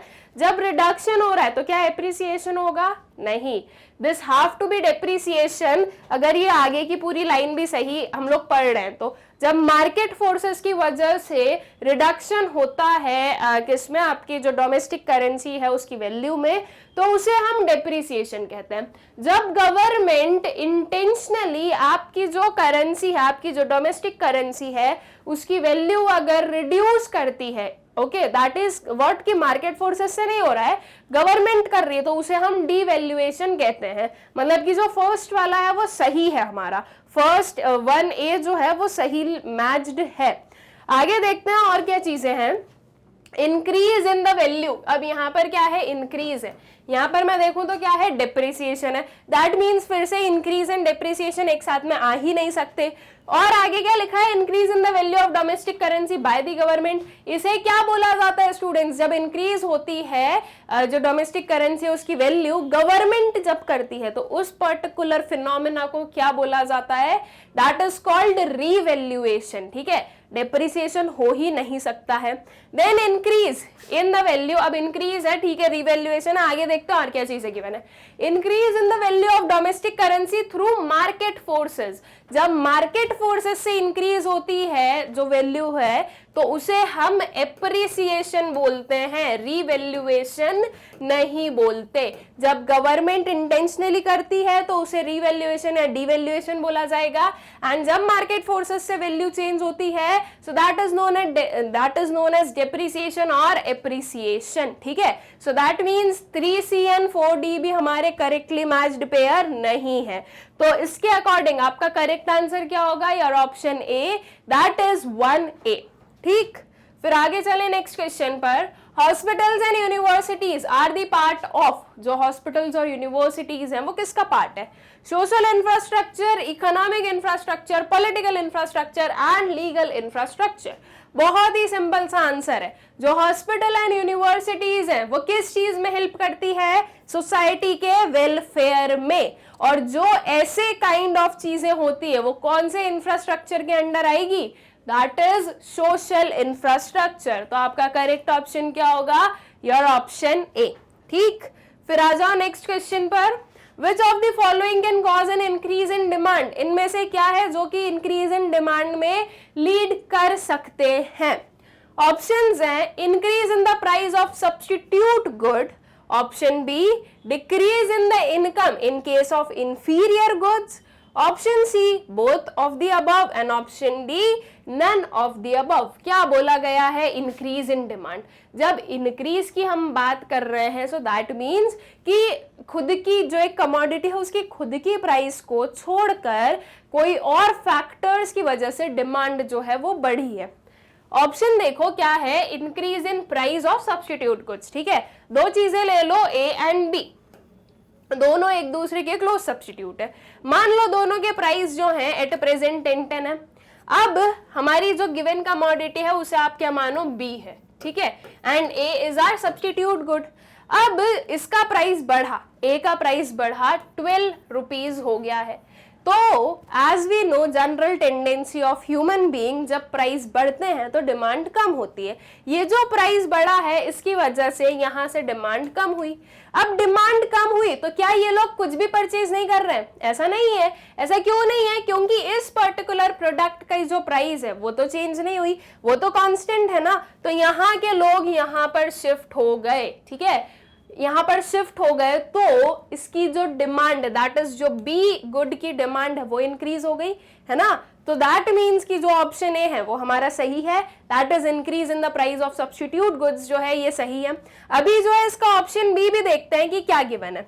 ऑप्शन बी है decrease in income in case of inferior goods. अब हमें क्या मानना है कि इंफीरियर गुड्स है, ठीक है। इंफीरियर गुड्स कौन से गुड्स होते हैं स्टूडेंट्स? इंफीरियर गुड्स हम उन गुड्स को बोलते हैं जो कि इनकम के साथ में उनका अपोजिट रिलेशन होता है। अगर इनकम बढ़ती है तो इनकी डिमांड कम होती है, और अगर इनकम कम होती है तो इनकी डिमांड बढ़ती है, ठीक है, ये होता है इनके साथ में।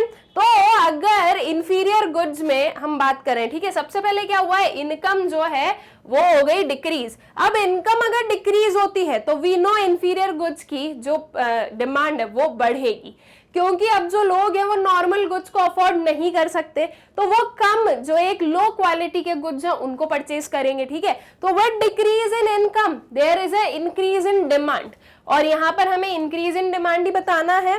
सो दैट मीन्स कि आपका ऑप्शन बी जो है वो भी सही है कि इस केस में भी जो है डिमांड इंक्रीज होगी।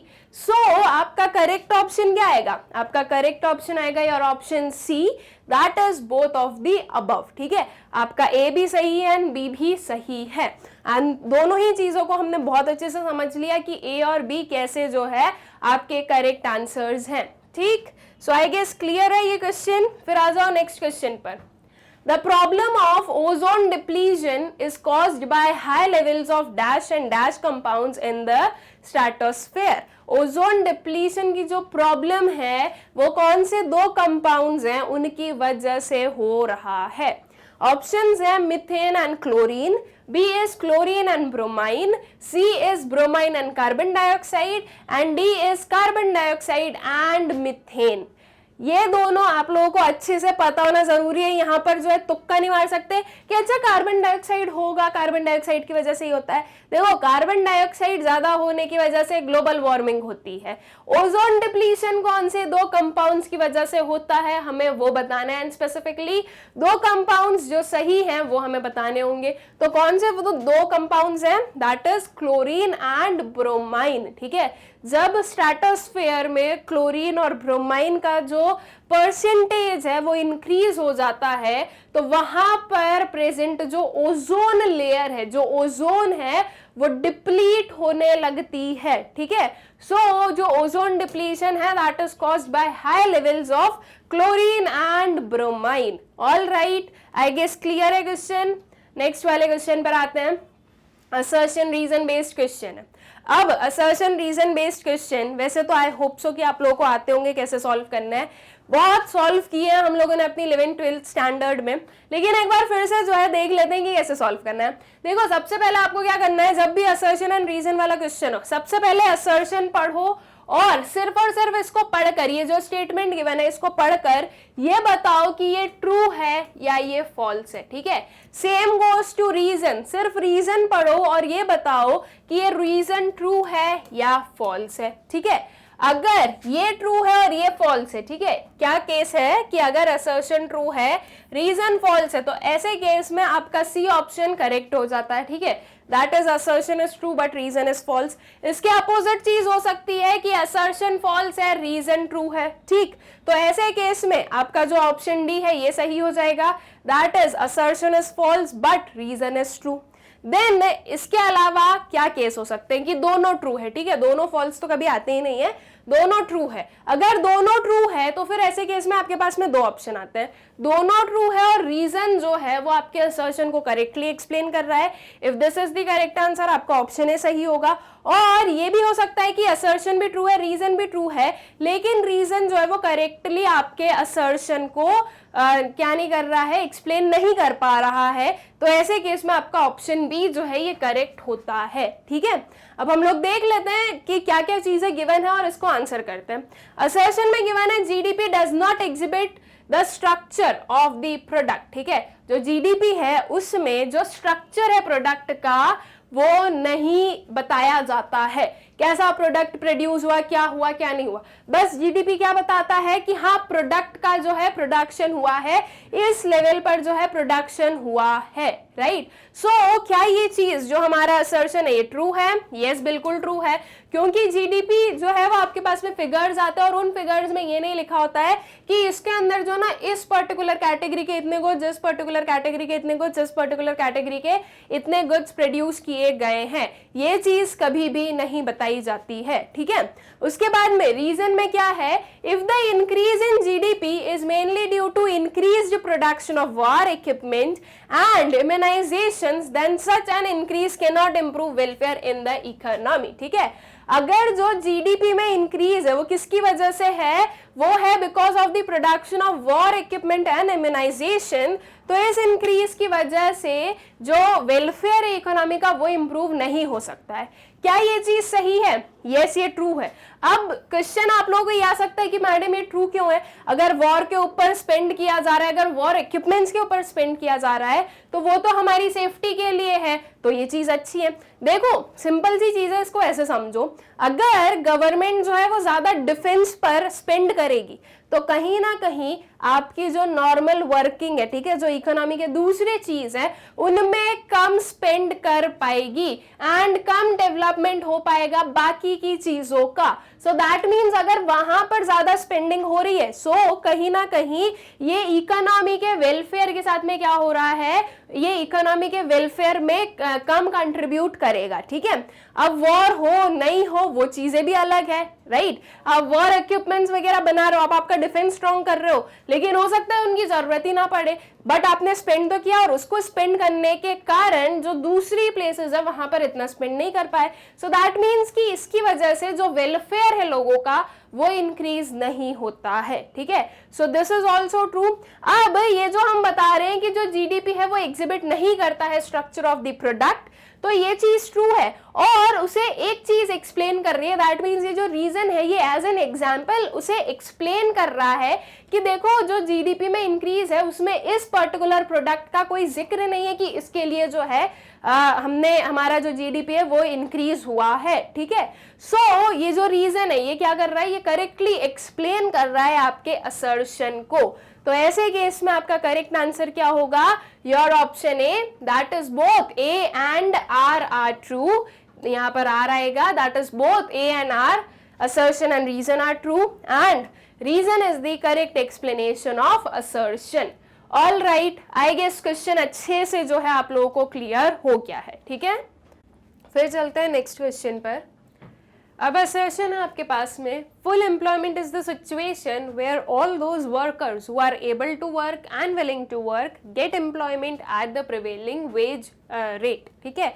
क्या बोला गया है, फुल एम्प्लॉयमेंट कौन सी सिचुएशन है, फुल एम्प्लॉयमेंट वो सिचुएशन है जिसमें कि एक वर्कर जो कि एबल है, also he is willing to work, उसे काम मिल रहा है, he is employed at the prevailing wage rate. क्या ये चीज सही है?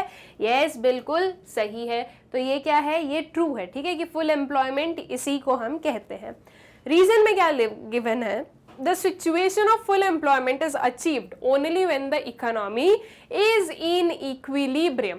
जब इकोनॉमी इक्विलिब्रियम पर होती है तभी सिर्फ जो है फुल एम्प्लॉयमेंट अचीव किया जा सकता है। अब एक सिंपल सी चीज है हम लोगों ने पढ़ी है कि जो इक्विलिब्रियम है वो तो under full employment and over full employment पर भी अचीव किया जा सकता है। So that means every time जब इक्विलिब्रियम है तो उसका ये मतलब नहीं है कि फुल एम्प्लॉयमेंट वाली सिचुएशन है, राइट। सो ये वाली जो कंडीशन है, मतलब कि ये जो हमारा रीजन गिवन है, ये क्या है, ये फॉल्स है। तो आपका करेक्ट आंसर क्या हो जाएगा, your option C, assertion is true but reason is false. All right, I guess clear है क्वेश्चन अच्छे से, बहुत ही इजी था। रीजन सीधा सीधा हमें जो है रॉन्ग दिख रहा है, रीजन हमने फॉल्स बता दिया, असर्शन हमारा ट्रू है, तो हमारा जो ऑप्शन सी है ये हमारा करेक्ट ऑप्शन बन गया है। ठीक है, फिर आ जाओ नेक्स्ट क्वेश्चन पर। Identify the correctly matched pair of column A to that of column B. ठीक है, करेक्टली मैच्ड पेयर हमें बताने होंगे।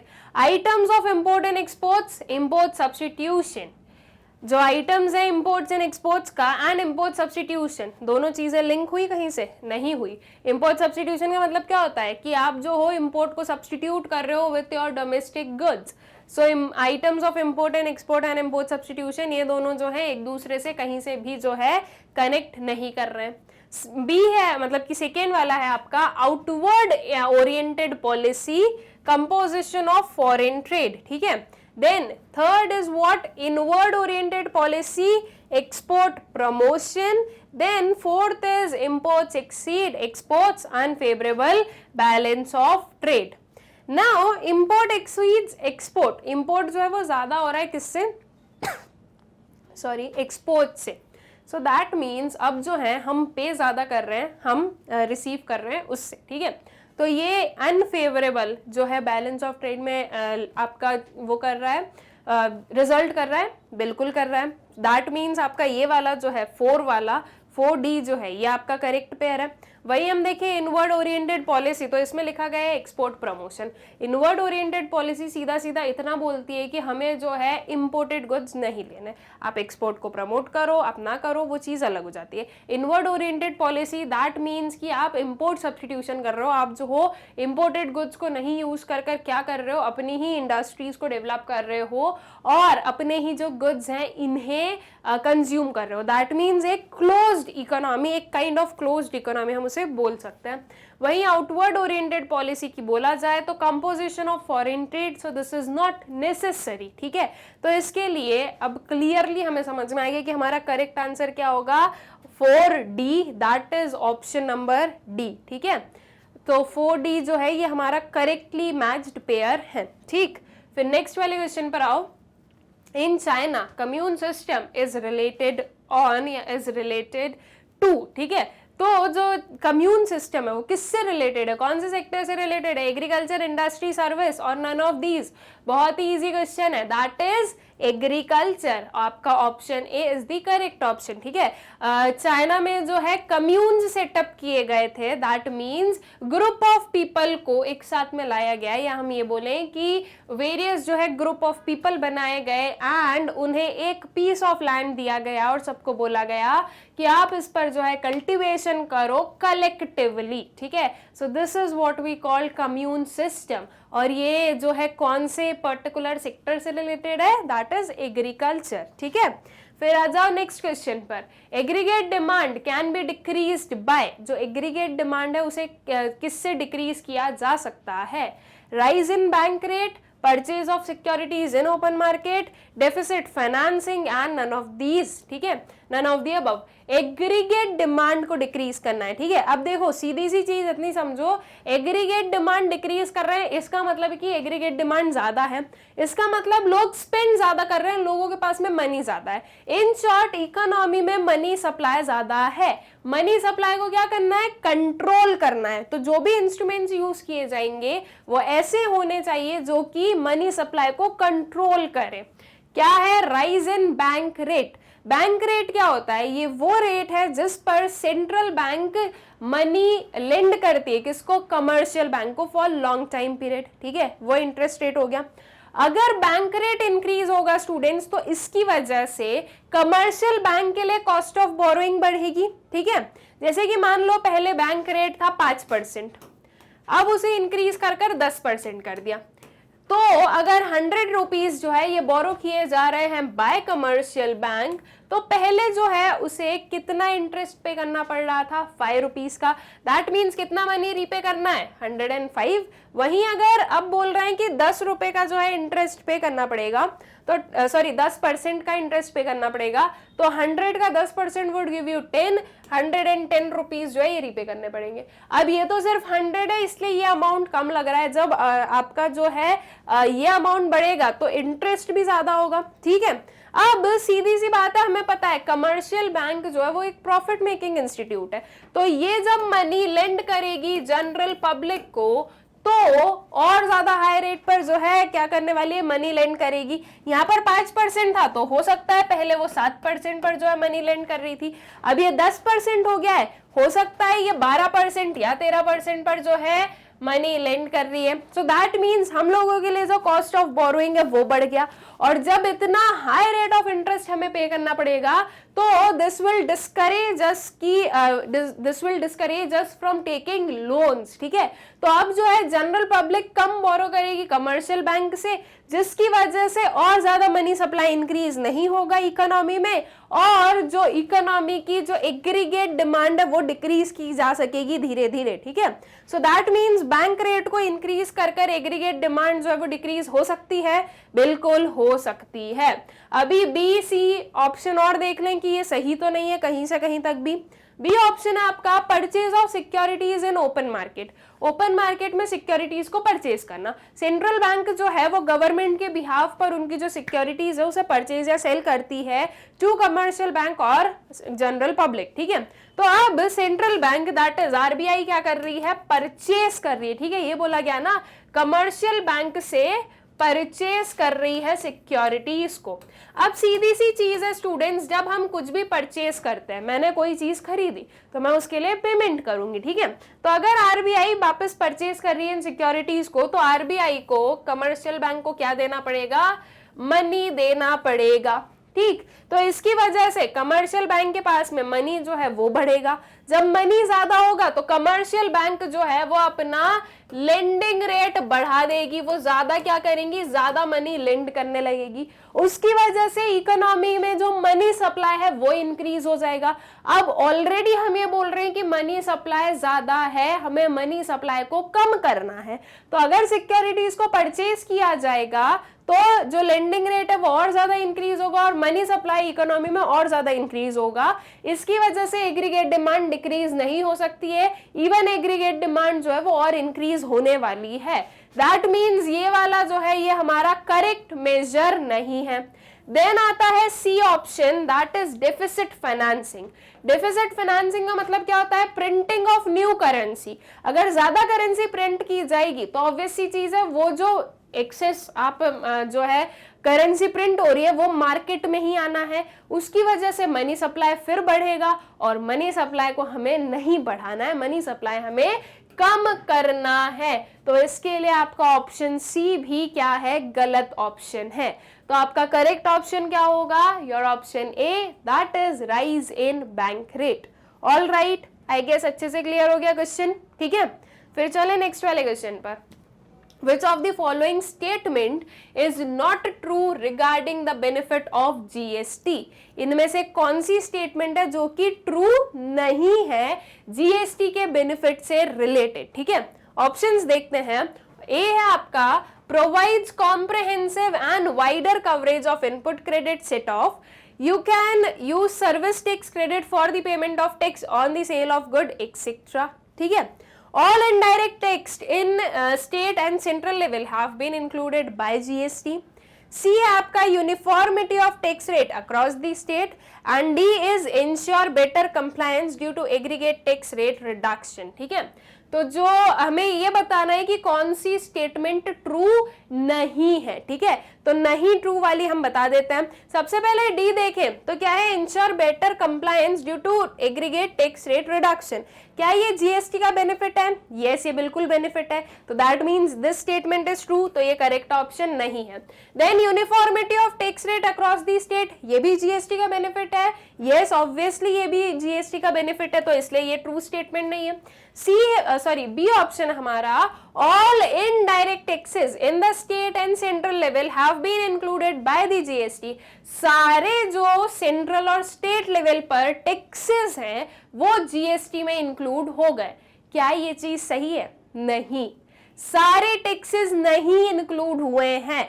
कुछ टैक्सेस हैं जो आज भी जीएसटी के रिजाइम से बाहर है। सो दैट मीन्स जो ऑल यहां पर लिखा गया है ये इस पर्टिकुलर स्टेटमेंट को नॉट अ ट्रू बेनिफिट, या हम बोले कि not a benefit of GST बना रही है। दैट मीन्स हमारे लिए करेक्ट आंसर क्या होगा? अपना ऑप्शन बी, ठीक है, because this statement is not true. ठीक, आई गेस क्लियर हो गया क्वेश्चन। फिर चले नेक्स्ट वाले क्वेश्चन पर। Which institute do not provide direct loan to farmer? कौन सा इंस्टीट्यूट है जो कि फार्मर को डायरेक्टली, ओके, कौन सा इंस्टीट्यूट है जो कि खुद डायरेक्टली जो है फार्मर्स को लोन प्रोवाइड नहीं करता है? NABARD, commercial bank, regional rural bank and all of these. कौन सा जो है इंस्टीट्यूट होगा? देखो बहुत ही सिंपल एंड इजी सा आंसर है, दैट इज योर ऑप्शन ए, नाबार्ड। जैसे आरबीआई पूरी जो है हमारी बैंकिंग सिस्टम की क्या है, रेगुलेटर, एक हेड है, वैसे ही सेम जो रूरल बैंकिंग सिस्टम है हमारा, उसकी आरबीआई कौन है? नाबार्ड, राइट जो एक पूरा मैनेजमेंट, जो पूरा रेगुलेशन कौन देखता है? NABARD. That means NABARD is an apex institute. अब जैसे हम लोग डायरेक्टली आरबीआई से कोई भी काइंड ऑफ का जो है डील नहीं करते हैं, कोई भी काइंड ऑफ का रिलेशन नहीं है आरबीआई और आपके बीच में, डायरेक्टली हमारे बीच में एक लिंकिंग जो है वो होती है, that is commercial bank. Link कौन करता है? कमर्शियल बैंक करती है, RBI to general public and general public to RBI. Same way में जो रूरल बैंकिंग है, जो वेरियस आप लोग रूरल बैंक्स देखोगे, वो आपके नाबार्ड के नीचे आती है, then comes the general public, ठीक है। सो कोई भी फार्मर अगर लोन लेने जाएगा तो वो डायरेक्टली नाबार्ड के पास में नहीं जाएगा, वो किसके पास में जाएगा? जो वेरियस बैंक्स है उनके पास में, जो कमर्शियल बैंक्स है उनके पास में जाएगा कि हमें लोन दे दो। All right, so NABARD is the institute जो कि डायरेक्टली जो है लोन नहीं प्रोवाइड करेगी फार्मर्स को। ऑल राइट, आई गेस अच्छे से क्लियर है ये वाला आंसर आप लोगों को। नेक्स्ट क्वेश्चन पर आ जाते हैं।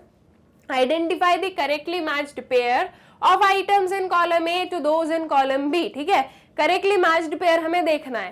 Total of factor payments, value added में third, then value added stock variable, festival gifts, transfer payment, final expenditure incurred by the government, consumption expenditure.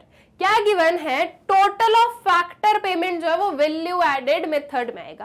Factor payment का टोटल किस में आएगा students? That would be in expenditure method, ठीक है। जो सारे factor payments हैं, आपने जितने भी पेमेंट किया, आपने जितने भी एक्सपेंसेस इनकर किए, वो सारे जो हैं आपके एक्सपेंडिचर मेथड में आते हैं, वैल्यू एडेड मेथड में नहीं आते हैं। तो ये वाला जो है हमारा करेक्टली मैच्ड पेयर नहीं है। उसके बाद में value added is a stock variable. Value added stock variable नहीं, पूरे ईयर में कितना आपने वैल्यू ऐड किया है वो हम देखते हैं, राइट। सो दैट मीन्स कि ये जो 2B है ये वाला भी करेक्टली मैच्ड पेयर नहीं है। Then comes festival gifts, transfer payment. आप फेस्टिवल पर किसी को गिफ्ट दे रहे हो, that is a transfer payment. Yes obviously, ये कोई फैक्टर पेमेंट नहीं है, ये ट्रांसफर पेमेंट है, ठीक है। ये वन साइडेड पेमेंट है, किसी भी पर्सन ने कोई भी काइंड ऑफ फैक्टर सर्विसेज आपको प्रोवाइड नहीं की है, ठीक है।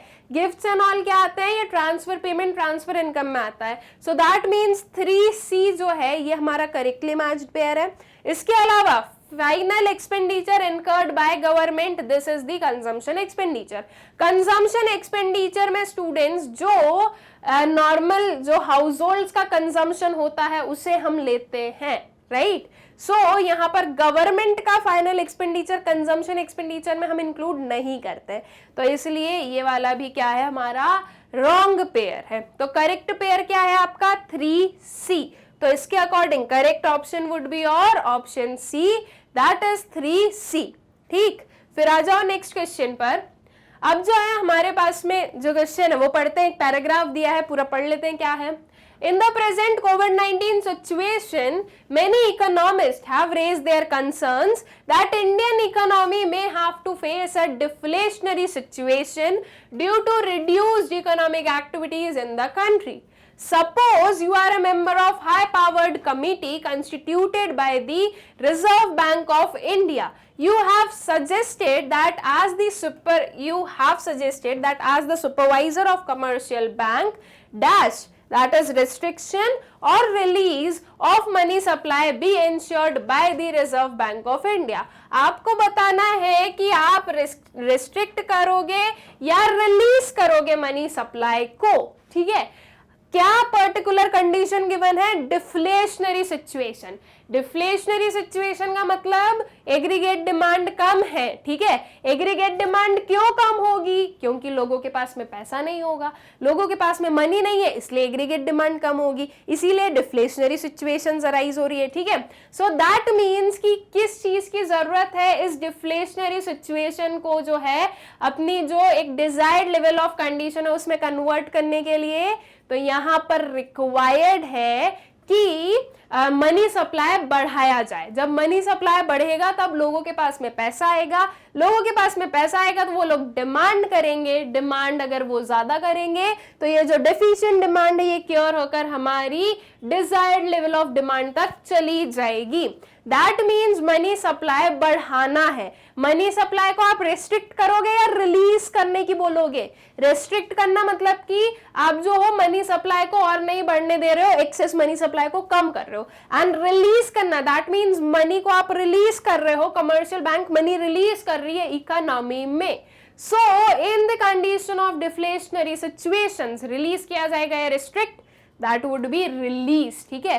तो आप क्या सजेस्ट करोगे? आप सजेस्ट करोगे रिलीज करने की। सो ऑप्शंस है A is restriction, B is release, C is either A और B, D is neither A nor B. सीधा सीधा आंसर है, हमें पता है, that is your option B, release. All right, I guess clear है question अच्छे से। फिर आते हैं नेक्स्ट क्वेश्चन पर। Which of the following statement is true? इनमें से कौन सी स्टेटमेंट ट्रू है ये हमें बताना है।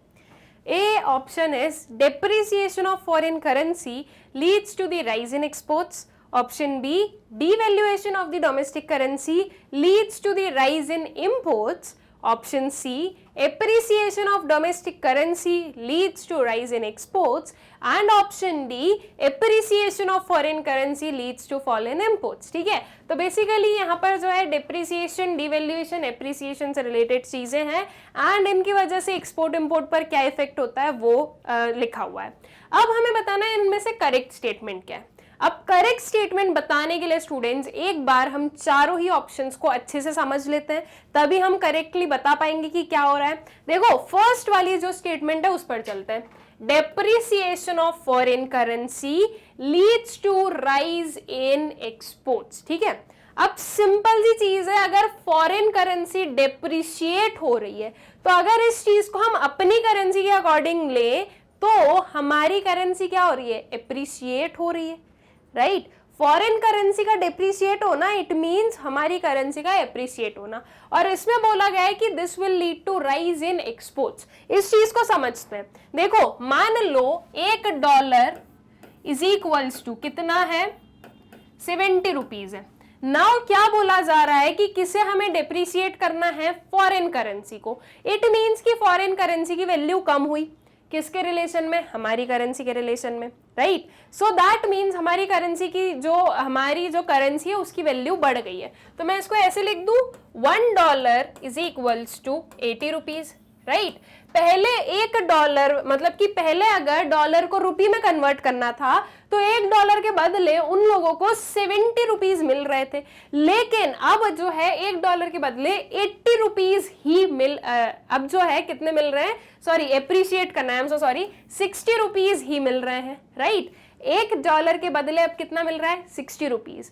दैट मीन्स कि इससे हम क्या बता रहे हैं कि जो डॉलर है वो डेप्रिशिएट हुआ है। हमें फॉरेन करेंसी को डेप्रिशिएट करवाना है तो जो डॉलर है वो क्या हुआ है? वो डेप्रिशिएट हुआ है, ठीक है।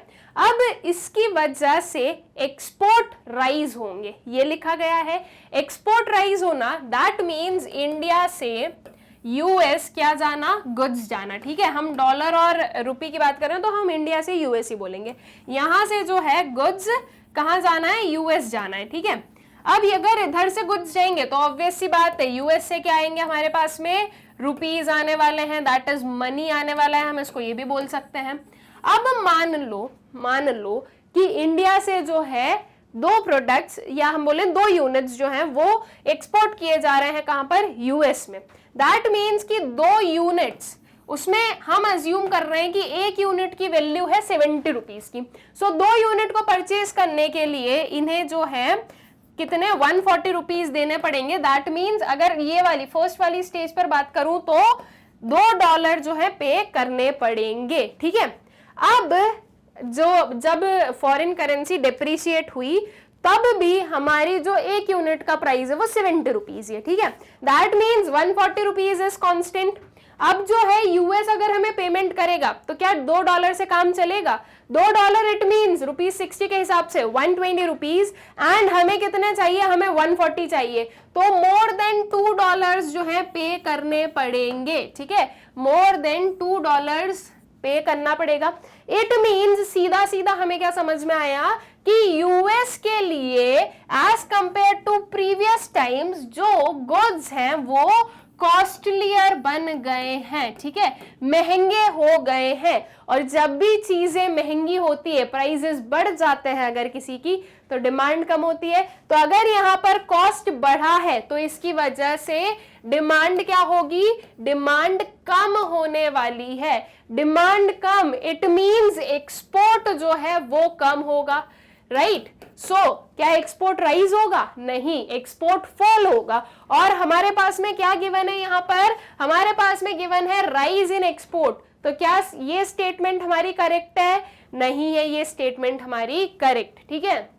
आई गेस क्लियर हो गई आप लोगों को जो फर्स्ट वाला हमारा ऑप्शन है वो, कि ये हमारी फॉल्स स्टेटमेंट क्यों है, ठीक। अच्छे से आई गेस आप लोगों को समझ में आ गया है। फॉरेन करेंसी की depreciation it means clearly means कि हमारे लिए फायदा, तो हमारे लिए फायदा हम क्या बोलेंगे कि हमारी कंट्री की जो वैल्यू है, हमारी जो करेंसी की वैल्यू है वो एप्रिशिएट हुई है। अब मैं फॉरेन करेंसी को अगर मैं डॉलर को ऐसे कुछ करती तो वो कंफ्यूजन हो जाता हमें, इसलिए हमने क्या किया, हमारी जो करेंसी है उसकी वैल्यू को एप्रिशिएट कर इस चीज को समझ लिया।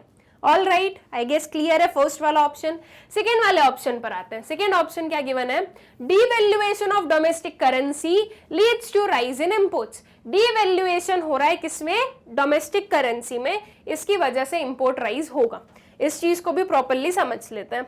डीवैल्यूएशन दैट मीन्स कि हमारी जो करेंसी है उसकी वैल्यू कम होना। पहले मान लो $1 कितने का था, 70 रुपीज का था, ठीक है।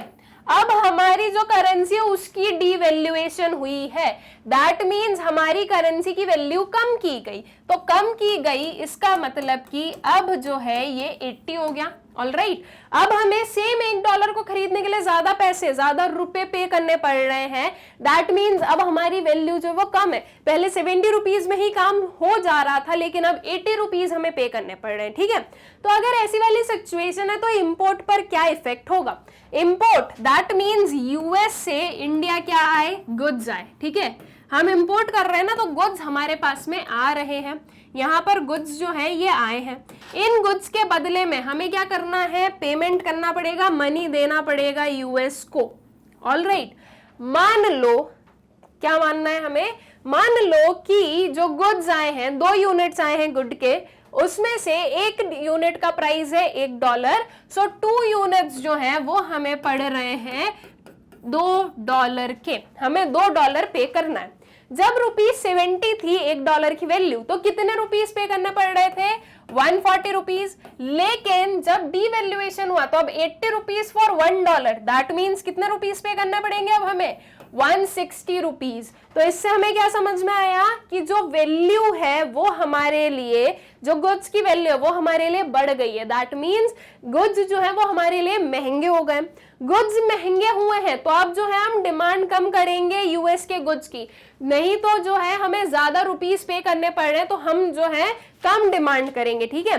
सो दैट मीन्स जब डिमांड कम की जाएगी तो जो इंपोर्ट्स हैं वो भी क्या होंगे, इंपोर्ट्स भी कम होंगे, ठीक है।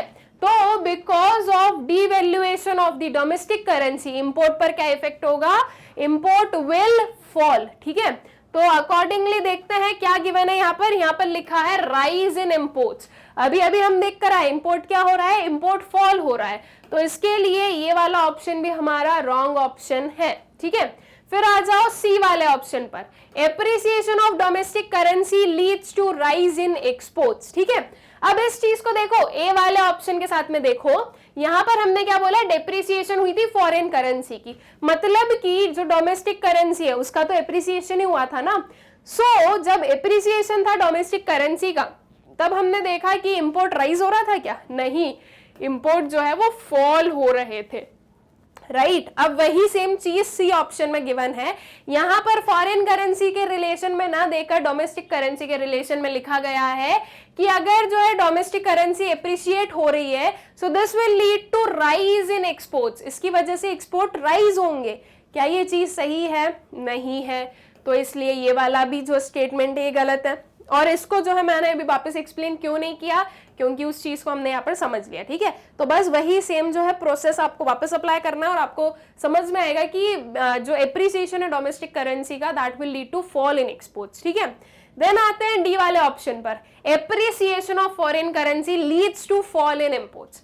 फॉरेन करेंसी का एप्रिसिएशन, दैट मीन्स हमारी करेंसी का क्या हो रहा है, डेप्रिसिएशन हो रहा है, ठीक है। अभी अभी यहां पर देखा, ये देखो ये वाली चीज डेप्रिसिएशन बता दी इसने, अब ये मार्केट फोर्सेस से हो जाएगा तो डेप्रिसिएशन, और अगर ये गवर्नमेंट के फोर्सेस से हो जाएगा तो डिवैल्यूएशन कह देंगे, ठीक है। तो एप्रिसिएशन हो रही है फॉरेन करेंसी की, मतलब कि हमारी करेंसी जो है वो डेप्रिशिएट हो रही है।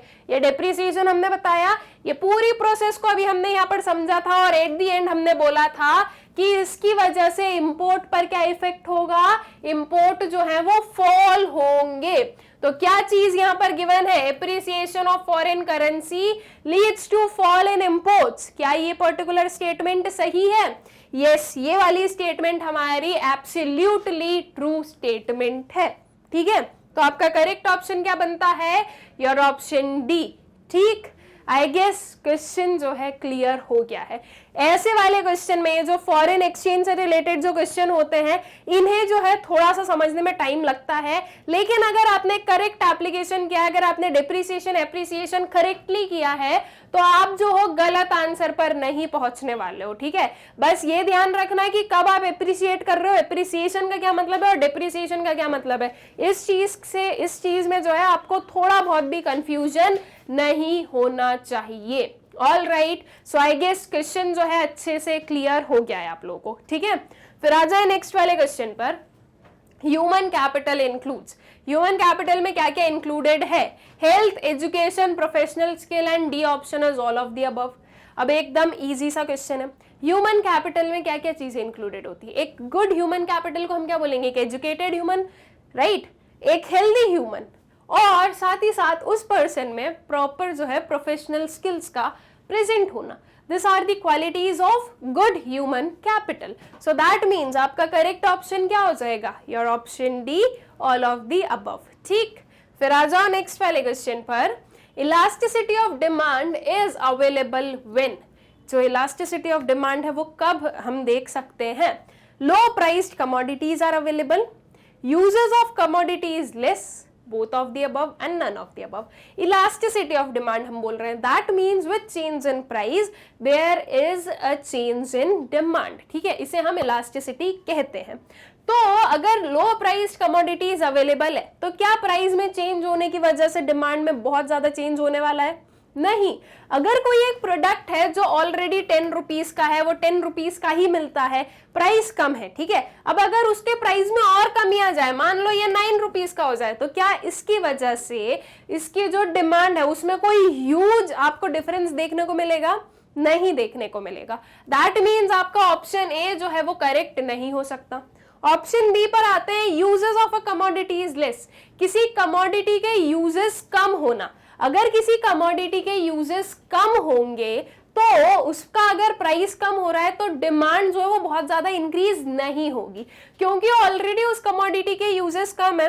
तो जब हाई प्राइस भी अगर होगा तो भी अगर कोई एसेंशियल यूज होगा तो वो फुलफिल कर लिया गया होगा। लेकिन जब कमोडिटी के बहुत सारे यूजेस होते हैं और उसका प्राइस चेंज होता है तो उसकी डिमांड में बहुत इफेक्ट पड़ता है। तो अगर यहाँ पर मोर यूजेस होता या ये होता कि there are very much uses, तो हम बोलते कि इलास्टिसिटी ऑफ डिमांड उसमें हमें देखने को मिलती। लेकिन जब only few uses are there तो फिर ऐसी वाली कंडीशन में बहुत ज्यादा इलास्टिक डिमांड आपको देखने को नहीं मिलती है।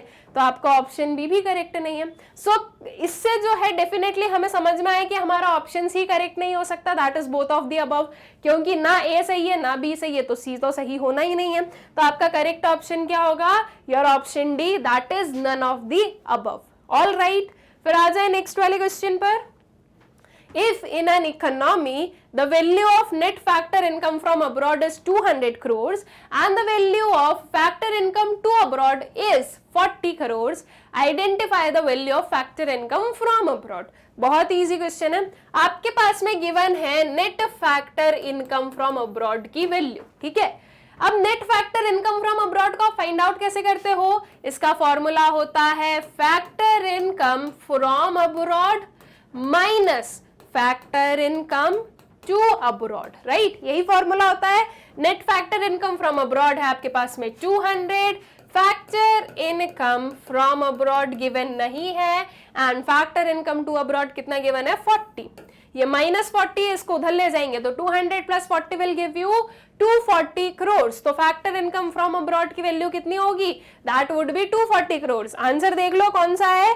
Your option C, that is ₹240 crores। All right, एकदम सिंपल सा क्वेश्चन था। आई गेस क्लियर हो गया है अच्छे से आप लोगों को। फिर आ जाए नेक्स्ट वाले क्वेश्चन पर। When we add up utility derived from consumption of all the units of the commodity, we get total utility, initial utility, marginal utility and none of these।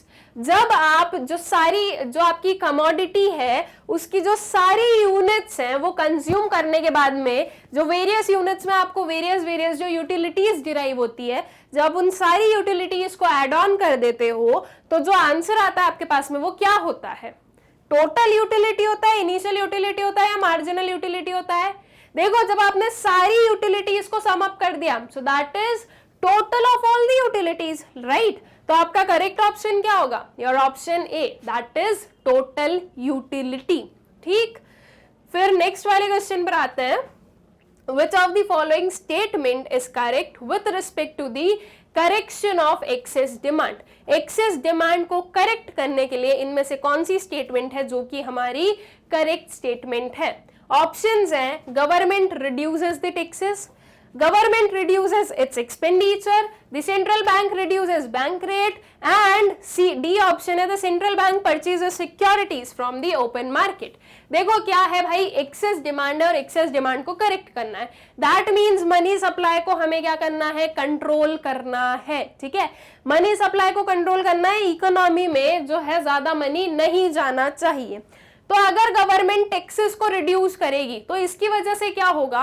इसकी वजह से लोगों की डिस्पोजेबल इनकम बढ़ जाएगी। अब लोग जो है वो ज्यादा स्पेंड कर पाएंगे, तो इससे एक्सेस डिमांड करेक्ट नहीं होगी, बल्कि ये जो है ये और जो है वर्सन करेगा इस सिचुएशन को, क्योंकि इससे डिमांड और बढ़ेगी, क्योंकि अब लोगों के पास में जो लेफ्ट ओवर इनकम है वो बहुत ज्यादा बच गई है। ठीक है, सो दैट मीन्स आपका ऑप्शन ए जो है वो एब्सोल्युटली रॉन्ग आंसर है।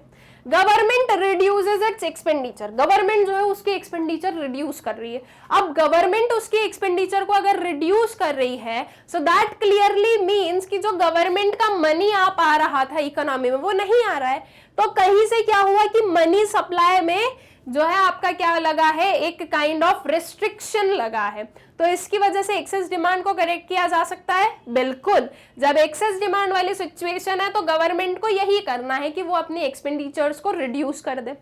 फिर उसके बाद में सी ऑप्शन है the central bank reduces bank rate. अगर सेंट्रल बैंक ने बैंक रेट को क्या किया है? रिड्यूस कर दिया, तो इसकी वजह से जो कॉस्ट ऑफ बोरोइंग है वो रिड्यूस होगा।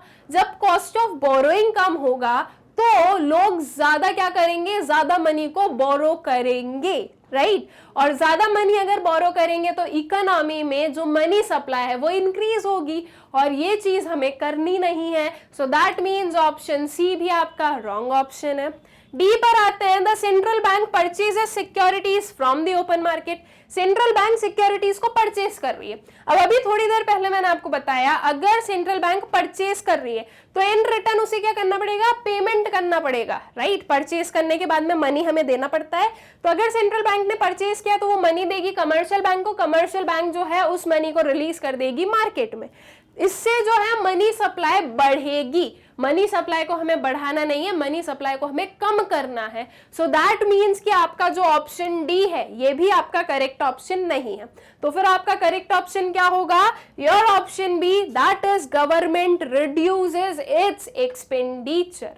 ठीक, आई गेस अच्छे से जो है क्लियर हो गया ये वाला क्वेश्चन आप लोगों को। फिर चले नेक्स्ट क्वेश्चन पर। Great leap forward campaign was launched in, जो great leap forward that is GLF campaign जो कि चाइना में लॉन्च की गई थी, वो कौन से ईयर में लॉन्च की गई थी? 1956, 1958, 1962 एंड 1968। आपको करेक्ट ईयर बताना है। So that is 1958। Great leap forward जो है वो 1958 में लॉन्च हुई थी। ऑल राइट, आई गेस ये क्वेश्चन भी क्लियर है। उसके बाद में आ जाओ नेक्स्ट क्वेश्चन पर। अब जो है हमारे पास में एक केस बेस्ड क्वेश्चन है, देख लेते हैं क्या गिवन है और इससे रिलेटेड जो क्वेश्चंस हैं वो भी देख लेते हैं। So read the following hypothetical case study carefully and answer the questions follow on the basis of the same. क्या चीजें गिवन है और क्या है वो देखते हैं। The challenge of employment in India is, however, not confined to the phenomena of open employment, open unemployment और visible underemployment। ठीक है, जब भी आप केस स्टडी सॉल्व करोगे तो सबसे पहले आपको क्वेश्चंस पढ़ने हैं, फिर जो है केस स्टडी पढ़नी है। एट प्रेजेंट मैं पहले केस स्टडी पढ़ रही हूँ क्योंकि मैं इतनी बार अगर स्लाइड चेंज करूंगी तो आप लोग कंफ्यूज हो जाओगे, ठीक है। लेकिन जब एग्जाम में आएगी तो आप क्या करो, पहले क्वेश्चंस पढ़ लो फिर केस स्टडी पढ़ लेना, ठीक है। इससे जो है आपको इजी रहेगा क्वेश्चंस को सॉल्व करना, क्वेश्चंस को आंसर करना, ठीक है।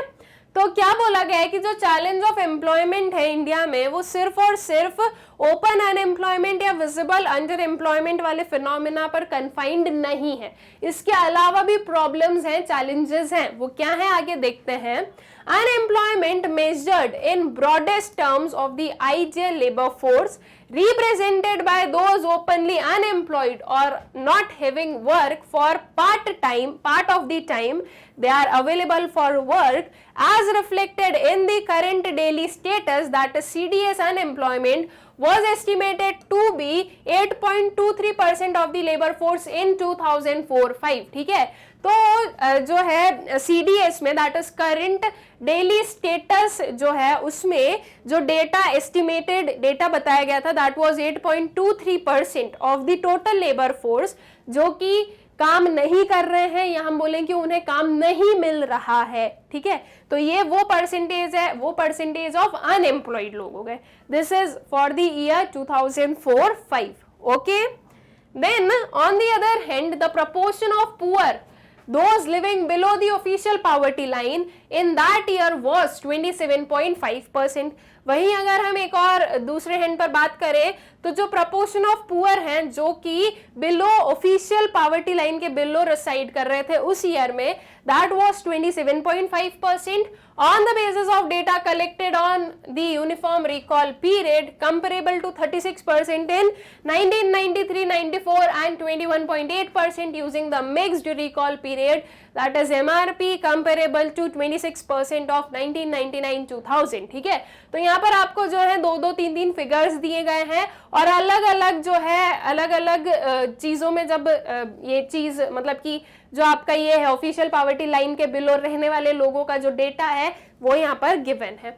That means that a major proportion of poor are not unemployed or underemployed but are unable to realize even a moderately fixed poverty line income from their work। ठीक है, तो देखो हमने देखा कि टोटल लेबर फोर्स का 8.23% है जो कि अनएम्प्लॉयड है, लेकिन अगर हम ऑफिशियल पॉवर्टी लाइन देखें तो वहां पर ये परसेंट इतना बढ़ गया है। तो इससे हमें ये समझ में आया है कि जो मेजर प्रोपोर्शन ऑफ पुअर है वो सिर्फ अनएम्प्लॉयड या अंडर एम्प्लॉयड नहीं है, बल्कि जो लोग एम्प्लॉयड हैं वो भी अपनी जो बेसिक रिक्वायरमेंट्स है या जो पॉवर्टी लाइन है वहां तक की भी इनकम जो है वो नहीं अर्न कर पा रहे हैं। मतलब कि दोज हु आर एम्प्लॉयड वो भी पॉवर्टी लाइन के बिलो आ रहे हैं, ठीक है। On the other hand, all the unemployed are not necessarily poor, particularly among the educated. और वहीं अगर एक और चीज देखी जाए तो वो सारे लोग जो कि अनएम्प्लॉयड हैं जरूरी नहीं है कि वो पुअर हैं। और वहीं अगर ज्यादा स्पेशली अगर हम बात करें तो एजुकेटेड लोग जो हैं वो अनएम्प्लॉयड हैं तो भी वो जो है पुअर नहीं है। तो यहां पर हम ये देख रहे हैं कि those who are employed they are poor, ठीक है। तो ये ज्यादा जो है थ्रेटनिंग चीज है कि आप एम्प्लॉयड होकर भी पॉवर्टी लाइन के बिलो आ रहे हो। कहने के लिए हो जाता है कि लोग एम्प्लॉयड है, इतना हमारा एम्प्लॉयमेंट रेट है, लेकिन वही जब पॉवर्टी रेशियो देखो, पॉवर्टी लाइन देखो, तो ज्यादा प्रोपोर्शन ऑफ पीपल जो कि पॉवर्टी लाइन के बिलो आ रहे हैं उसमें से आधे से ज्यादा जो है आपको एम्प्लॉयड ही मिल रहे हैं, ठीक है। Over the years, the proportion of poor has declined, but the decline has been much faster among the unemployed than the employed, ठीक है। तो जो ओवर द ईयर अगर हम बात करें तो जो पुअर है, जो प्रोपोर्शन ऑफ पुअर है वो डिक्लाइन हुआ है। और ये जो डिक्लाइन हुआ है ना, जो लोग कम मतलब कि अब जो है पुअर नहीं कहला रहे, उसमें से आप देखोगे कि ज्यादा लोग जो कि अनएम्प्लॉयड है वो पुअर नहीं है, बट जो एम्प्लॉयड है वो पुअर में आ रहा है, ठीक है। तो ये बहुत ज्यादा थ्रेटनिंग सिचुएशन है। Two inferences can straight away be drawn from these figures. One, poor cannot afford to remain unemployed, and second, achievement of full employment at the prevailing rates of wages and earnings will not by itself lead to eradication of poverty, a view held by some economists for long. तो इन सब से जो है दो influences पर आते हैं। एक कि पुअर जो है वो बहुत ज्यादा लंबे टाइम तक अनएम्प्लॉयड नहीं रह सकता है। क्यों नहीं रह सकता है? क्योंकि उनकी बेसिक रिक्वायरमेंट्स होती है, उसे फुलफिल करने के लिए उनके पास में पास्ट सेविंग्स नहीं होती है, ठीक है।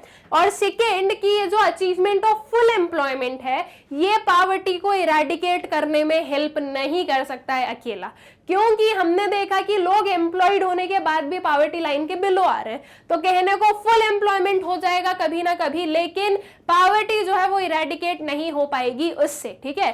तो ये जो है ये वाली कंडीशन, ये वाला जो इन्फ्रेंस है ये भी बताया गया है और माना जाता है to be true by some economist, ठीक है। अब जो है इन पर जो क्वेश्चंस बेस्ड है ये देखते हैं। सिलेक्ट द करेक्ट ऑप्शन, इनमें से हमें जो है करेक्ट ऑप्शन या करेक्ट स्टेटमेंट हमें बतानी है। Unemployment refers to a situation when people are willing to work at the existing wage rate and are able to work but are not getting work, ठीक है। तो अनएम्प्लॉयमेंट कौन सी situation है? ऐसी सिचुएशन है जिसमें लोग जो है विलिंग है काम करने के लिए एग्जिस्टिंग वेज रेट पर और एबल भी है वर्क करने के लिए, लेकिन उन्हें काम नहीं मिल रहा है। क्या ये चीज सही है? यस, ये सही है। अभी जो है हम ये दोनों भी देख लेते हैं कि ये दोनों सही तो नहीं है कहीं से। So unemployment refers to a situation when people are willing to work at the existing wage rate but are not able to work, ठीक है, are not getting work। तो इसमें बोला गया है कि people willing है but are not able। तो अगर वो able नहीं है तो फिर उन्हें जो है हम एम्प्लॉयमेंट प्रोवाइड ही नहीं कर सकते। तो ये जो है ये आपकी रॉन्ग वाली कंडीशन हो गई, दैट मीन्स अनएम्प्लॉयमेंट की रॉन्ग डेफिनेशन हो गई। Then unemployment refers to a situation when people are willing to work at the existing wage rate and are able to work, are getting work। इस option में क्या बोला गया है कि लोगों को काम मिल रहा है। अगर लोगों को काम मिल रहा है तो वो अनएम्प्लॉयड थोड़ी ना कहलाएगा। तो इसके लिए ये वाला ऑप्शन भी हमारा गलत है। तो आपका करेक्ट ऑप्शन कौन सा हो गया? Your option A, that is unemployment refers to a situation when people are willing to work at the existing wage rate and are able to work but are not getting work। All right, so I guess clear हो गया question. Next वाले question पर आ जाओ। Poor can not afford to remain unemployed, why? Poor जो है वो afford नहीं कर सकते अनएम्प्लॉयड रहना, क्यों? क्या रीजन है? They don't have past saving to fulfil their basic need, they need to do work. C option आपका both A and B, D option है इधर ए और बी। उनके पास में पास सेविंग नहीं होती है। क्या ये चीज सही है? बिल्कुल सही है। और उन्हें जो है उनकी जो बेसिक नीड्स है वो फुलफिल करने के लिए वर्क करने की जरूरत होती है। तो क्या ये दोनों स्टेटमेंट सही है? यस, ये दोनों सही है। तो फिर इसके अकॉर्डिंग करेक्ट ऑप्शन क्या होगा? Your option C, that is both A and C. All right, फिर नेक्स्ट वाले क्वेश्चन पर आ जाएं। The proportion of poor according to uniform recall period for the year 2004-5 is. Uniform recall period के according जो proportion of poor है वो इन the year 2004-5 वो क्या है, ठीक है। आपके पास में वेरियस ऑप्शंस गिवन है। अब इस चीज के लिए हमें वापस जाना पड़ेगा हमारे पैसेज पर, इसीलिए जो है पहले क्या पढ़ लो, पहले क्वेश्चन पढ़ लो, ताकि आपको कोई भी अगर आंसर है तो वो आप ऑलरेडी बता सको कि अच्छा इसका ये आंसर होगा। देख लेते हैं क्या है। तो यहाँ पर गिवन है 27.5% on the basis of data collected on the uniform recall period, और हमें यूनिफॉर्म रिकॉल पीरियड का ही बताना है। तो इसमें जो है आपका कौन सा ऑप्शन करेक्ट होगा, जहां पर 27.5% गिवन होगा वो वाला, ठीक है। तो देख लेते हैं क्वेश्चन को। ये आ गया हमारा क्वेश्चन, क्या आंसर करना है हमें 27.5%। तो ये जो चार ऑप्शंस हैं उनमें से क्लियरली हमें दिख रहा है कि हमारा option A would be the correct option, that is 27.5%। Okay, फिर आ जाते हैं नेक्स्ट वाले क्वेश्चन पर। Unemployment can be defined as, unemployment को आप कैसे डिफाइन कर सकते हो, open unemployment, disguised unemployment, visible unemployment and all of them. तो अनएम्प्लॉयमेंट जो है वो क्या इन तीनों फॉर्म्स में देखा जा सकता है, बिल्कुल देखा जा सकता है। That can be open, that can be disguised and that can be visible. Visible और ओपन जो है वो एक दूसरे के सिनोनिम्स होते हैं। डिस्गाइज्ड अनएम्प्लॉयमेंट का मतलब क्या होता है, एक ऐसी सिचुएशन जिसमें कि जरूरत से ज्यादा लोग किसी एक ही चीज में लगे हुए हैं, जितने रिक्वायर्ड है उससे ज्यादा लोग एम्प्लॉयड है एक ही पर्टिकुलर वर्क में, इसे कहते हैं डिस्गाइज्ड अनएम्प्लॉयमेंट, ठीक है। तो ये तीनों ही जो है ये एक अनएम्प्लॉयमेंट की ही कंडीशंस होती है। So that means correct option would be all of them, ठीक है। तो स्टूडेंट्स यहाँ पर आ जाता है हमारा 50th question. As we no कि हमारे पास में जो क्वेश्चन पेपर आएगा उसमें 50 क्वेश्चन आने वाले हैं, इसमें से हमें एनी 40 को आंसर करना होगा, राइट। तो 50 क्वेश्चंस हम लोगों ने सॉल्व कर लिए हैं for our sample paper 1 and I hope so कि आप लोगों को ये सारे जो क्वेश्चंस हैं वो अच्छे से क्लियर हो गए हैं। हम लोग और भी सैम्पल पेपर सॉल्व करेंगे जिससे कि आपकी जो प्रैक्टिस है वो और भी अच्छे से हो जाएगी। आई होप सो कि ये पर्टिकुलर वीडियो आप लोगों के लिए बेनिफिशियल रहा होगा एंड आई होप सो कि ये सारा जो जितना भी चीजें हम लोगों ने इस पर्टिकुलर वीडियो में पढ़ी है ये सब कुछ आप लोगों को अच्छे से क्लियर हो गई होगी। Thank you.